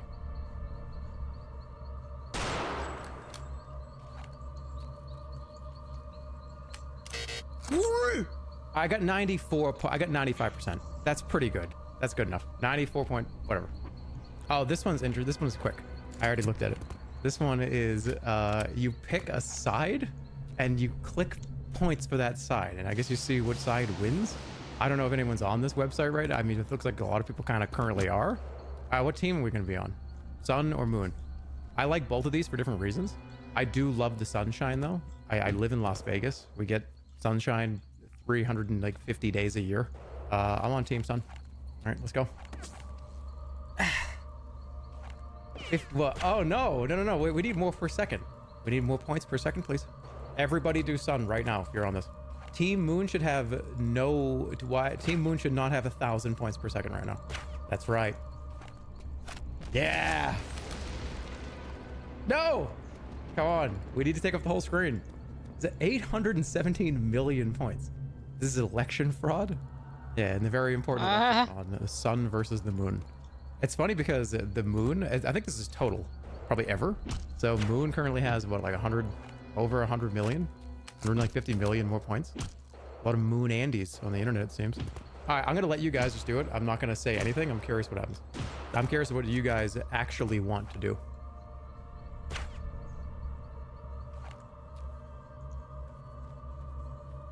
All right, cool. That's a fun one. This one's fun. I looked at it for a second. It's kind of like Doodle God. You remember that game? I'm usually pretty good at stuff like this, but depends. All right, so we've got earth, water, fire, wind. What's earth and water? Plant. Earth and plant. Tree. Wind and tree. Leaf. Earth. Can you do earth, wind, and fire? Like the band? Forest. Forest, water, swamp, earth, swamp, mud. I actually wonder how much there really is. I could sit here for like hours and hours and hours and do this. I don't really want to do that to you all. I could sit here for like probably 3 hours. Fog and plant is mushroom. Okay. You can get to you. What? What do you mean you can get to you? It's AI generated? Is it really? What about, wait, what does frog and toad do? All right, what does prince and frog do? Okay, what does kiss frog do? Oh, what does kiss prince do? Okay, what is kiss toad? Is kiss toad and kiss frog the same thing? All right, prince and princess makes royalty. Royalty and toadstool makes a mushroom. Mushroom and rat? Leaf and prince is tree. Princess and earth is bride. Bride and water. Oh. Bride and mist. I don't know.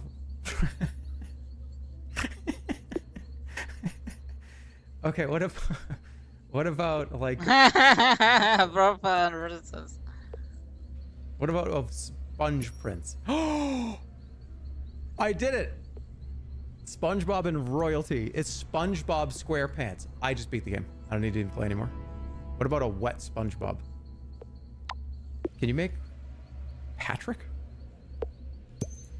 Seaweed? Kiss SpongeBob. Okay. Doesn't do anything. Oh, he's made a Krabby Patty. Krabby Patty SpongeBob? What about Krabby Patty and mud? Muddy Patty. Muddy Patty and seaweed. Sushi. Sushi and Krabby Patty. Toadstool and SpongeBob. Wait, SpongeBob Square. Wait.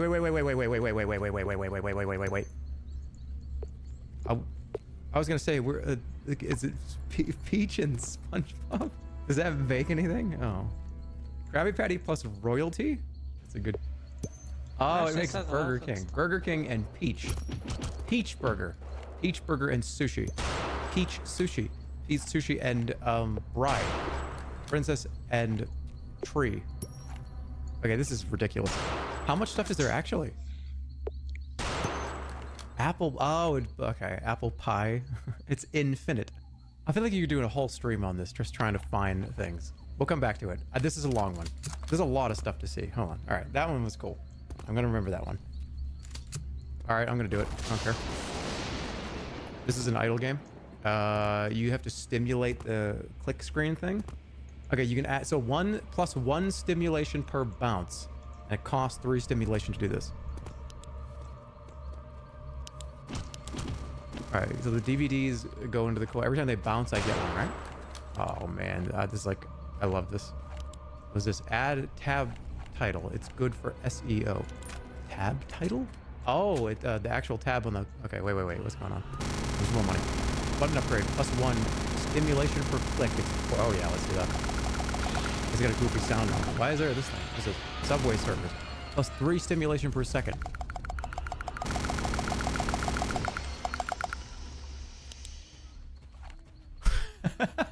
Wait. It just fills the screen. This noise is horrible. Can I like lower this? Okay, let me lower this for a second. +1. Okay, this is amount animation. See your stimulation per second. Ah, more bounce, more stimulation per bounce. Stay up to date with the latest news. Crits at a 5%. Oh my god. Yeah, let's do crits. Lo-fi. Oh shit, it actually is doing it. Hydraulic squish things slowly.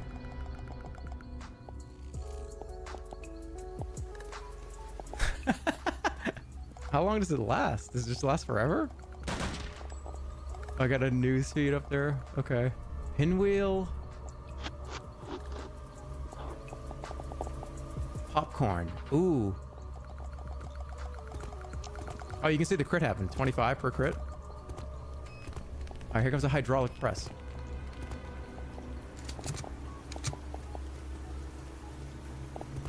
Crit build pops off late game. I would imagine, yeah.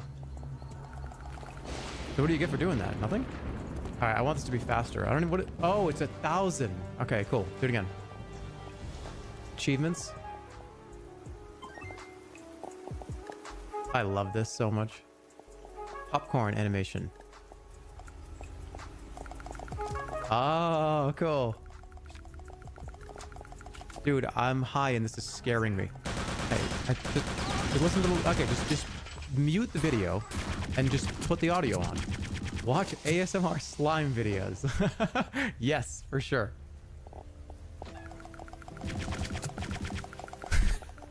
Okay, faster hydraulic press. More DVDs. My computer is lagging. I'm actually kind of freezing.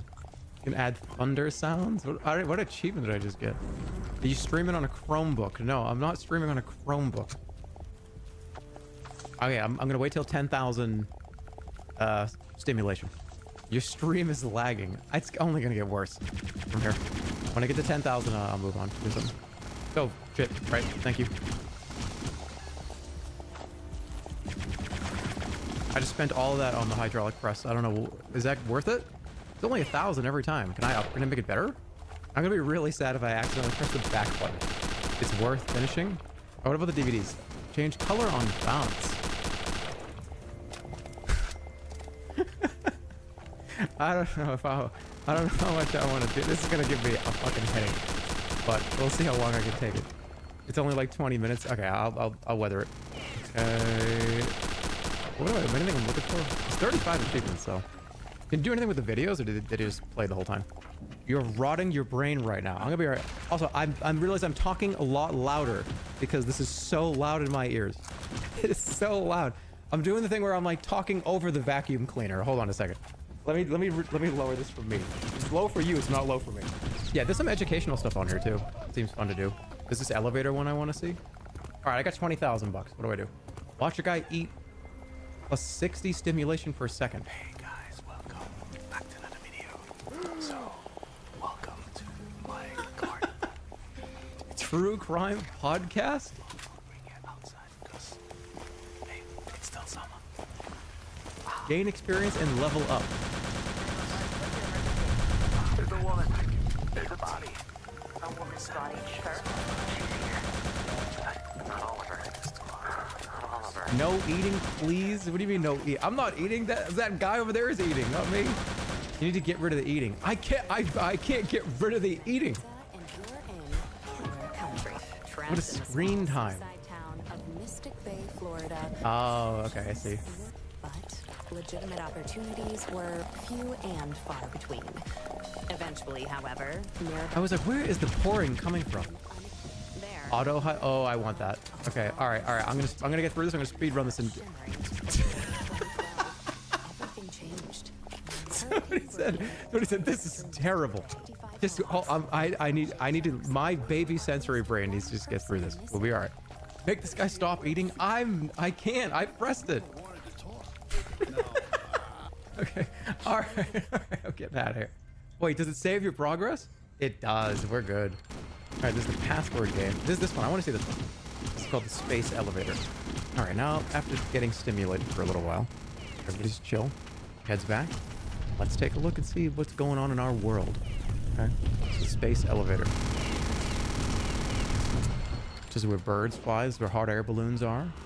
Welcome to the space elevator, the only elevator that goes to space.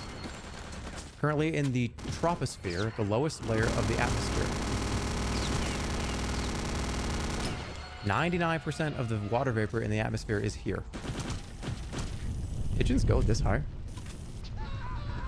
Pigeons fly higher than ducks or ospreys. Largest helicopter ever built. Was this 2,200 meters? Bald eagle, skydiver. See, this is crazy to me. How does a butterfly go this high? Doesn't that seem impossible? Science teacher Andy. It's interesting. Why don't you learn something? It's a bit chilly. Pick a scarf. All right, should I do red, orange, or blue? They can actually go twice as high as that. That's kind of crazy. I'm thinking blue. Cumulonimbus are tall, towering clouds that can produce lightning, tornadoes, and hail. Pterodactyl. That's crazy that they can fly that high. They're so beautiful too when you see them in the sky. They're huge too. So when you like, they actually kind of look like a plane. I'm actually glad that this showed it because I think they're like 200 to 300 feet long. They're beautiful in the air though. They do this thing. They dive. They tuck their wings under their arms here, and they go straight down like a bullet. It's so if you can get it on camera, it's fucking awesome. Way cooler than a lot of the land ones that you see sometimes, like Tyrannosaurus and stuff. They're cool, but they kind of they're in like the Sahara, so you don't really get to see them that often. How is a yak up here? I don't get it. Oh, we can play music. This is good music. I like this.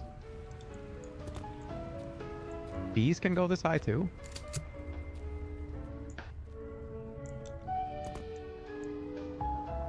Flycatcher sandwort.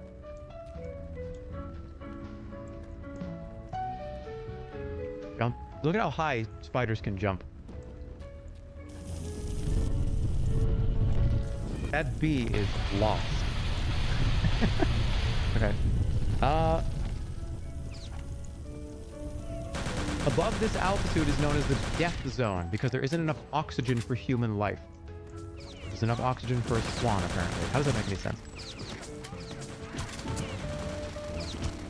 Mount Everest? They're just much smaller bodies. Skill issue. You ever wondered where your lost balloons went? At this height, a typical party balloon will pop. Interesting. This is so weird to think about, too, that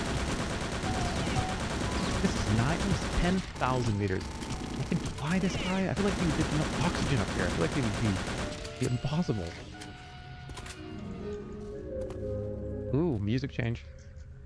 I don't feel awful. I remember I lost a Mario balloon one time and I cried. Okay, yeah, I think it's high. Oh, spacesuit time. Now would be a good time to pick out your spacesuit.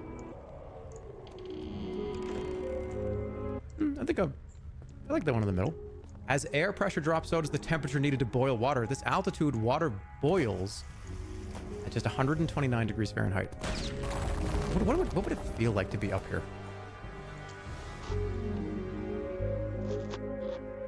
Jet streams are bands of strong winds in the atmosphere. And I'm not talking about be up there for a while. I'm talking about like dog putting head out car window for a second. And just opening your mouth and just having your loose dog skin all over your mouth flap around. And have your eyes wide open just for a second. You'd freeze to death instantly. Your blood would be boiled. You would lose your skin. Now, hold on, man. Roll the window down. I want to do something. I've always wanted to do this. It's dangerous. No, just roll the window down. You put your head out there and all of a sudden all the skin, all the tissue, all the everything just melts and turns to dust in a half a second. And then you pull that guy out and it's just like, oh my God, Johnny's fucking head disintegrated. And it's just like a dummy. You know what I mean? You just that dummy body. You know the one. Don't worry, the elevator is pretty strong, I think. F-35 goes, oh, the stratosphere. Welcome to the stratosphere. It's home to the ozone layer, which protects us from harmful UV rays. Unlike the troposphere, the temperature in the stratosphere increases the higher you go. 1933 balloon altitude record. Balloons go really high. This is the Armstrong limit. Above this altitude, your saliva and tears will boil if you don't have a pressure suit. So I would have been fine down here. Everyone's saying that would have been... No, we didn't get a little blip that said that you boil if you put your head out the window. A pressure suit. That freaks me out. Nacreous clouds are rare clouds found in polar regions. They are made of small ice particles that scatter light in colorful ways. Ooh. Oh, still going. Oh, here we go. Minus 68 degrees Fahrenheit. Yeah, you couldn't do that. Never mind. That's the Infinity... spoilers for Infinity War. Marvel movie. What other movie would be called Infinity War? When that guy that... Oh, yes. You're just going to be so delicately. I'll be tearing your skin off. Yes. That guy, remember when he goes outside? Is this where it is? Like here?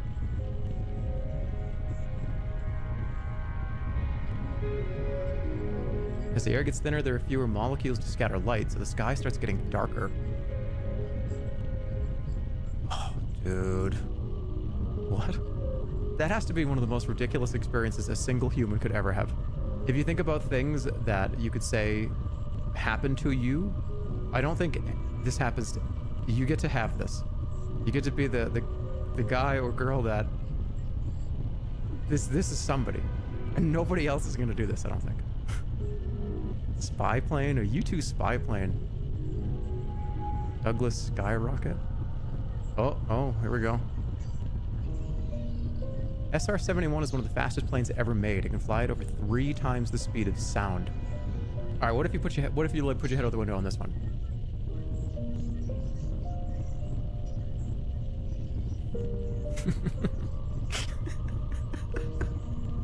It would be an instant implosion. The temperature's getting warmer. Interesting. 30,000 meters. Your brain would be sucked out of... Wait, your brain would be sucked out... nobody even said this, but I'm just like combining like 3 chat messages together. Your brain would be sucked out of its skull through the back of your head. Just like 1960 skydive out. Somebody skydove from here? 30,000 meter skydive? Oh my goodness. With nothing but a duct-taped pressure suit, Joseph Kittinger jumped from an open gondola and set a record that would last for more than 50 years. Wait, has it been broken? Oh, no, 1960. Oh, I see. Okay. It's a weather balloon. The ash cloud from the eruption that destroyed Pompeii reached this height. Damn.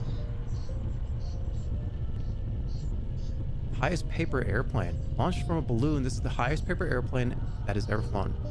Still traveling around somewhere. That one paper airplane. Just trying to find its way in space. Alone. You should have thrown 2. First person to break the sound barrier in free fall. He reached a top speed of 843 miles per hour. Are you screaming during this? Do you scream during this, or are you just kind of like, I'm just doing this? Break the sound barrier. Free falling. There's a video on this. Oh my god. Congratulations, you have made it to 0.01% to the moon.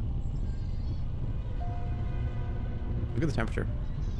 It's almost fine. The Castle Bravo nuclear test reached this altitude.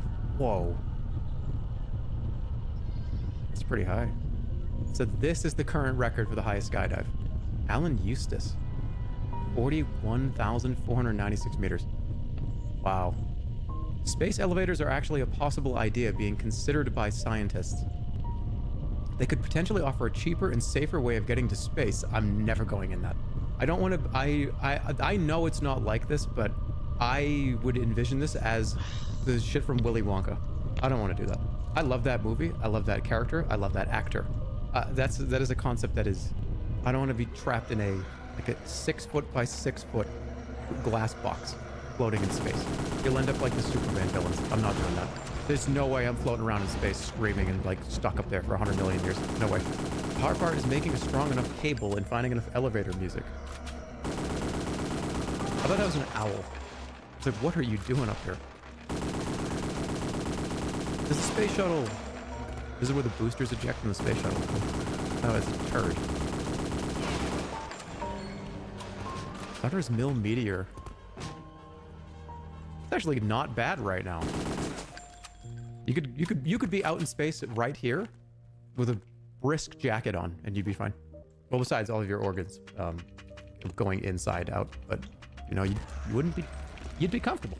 Blue jets are a rare form of lightning that arc upward in a brilliant blue flash. Ooh.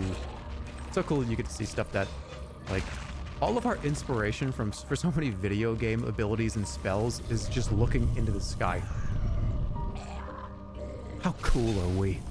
The mesosphere. Congratulations, you've reached the mesosphere and are now halfway to space. Oh, we're not even, we just made it. I love this though. I'm gonna keep doing this. Less than 1% of the pressure as the air at sea level. The the BU-61. High altitude balloon record. The world's fastest elevator travels at 46 miles per hour. A space elevator with the same speed would take 80 minutes to reach space. That seems like not a lot of time at all. I guess if you could just go in a straight line. If a straight line up is, you could. That's pretty reasonable, I guess, yeah. 50, that's like 50 miles, that's fast, yeah. You are glued to the bottom of the elevator. And your digestive system probably feels terrible. Yeah, think about how you feel when you go up or down an elevator right now. And those things move at like 2 miles per hour. If an elevator is a bit, what'd you say? If an elevator is what? If an elevator is a bit faster than regular, I get woozy. Yeah, you kind of feel like it kind of feels like your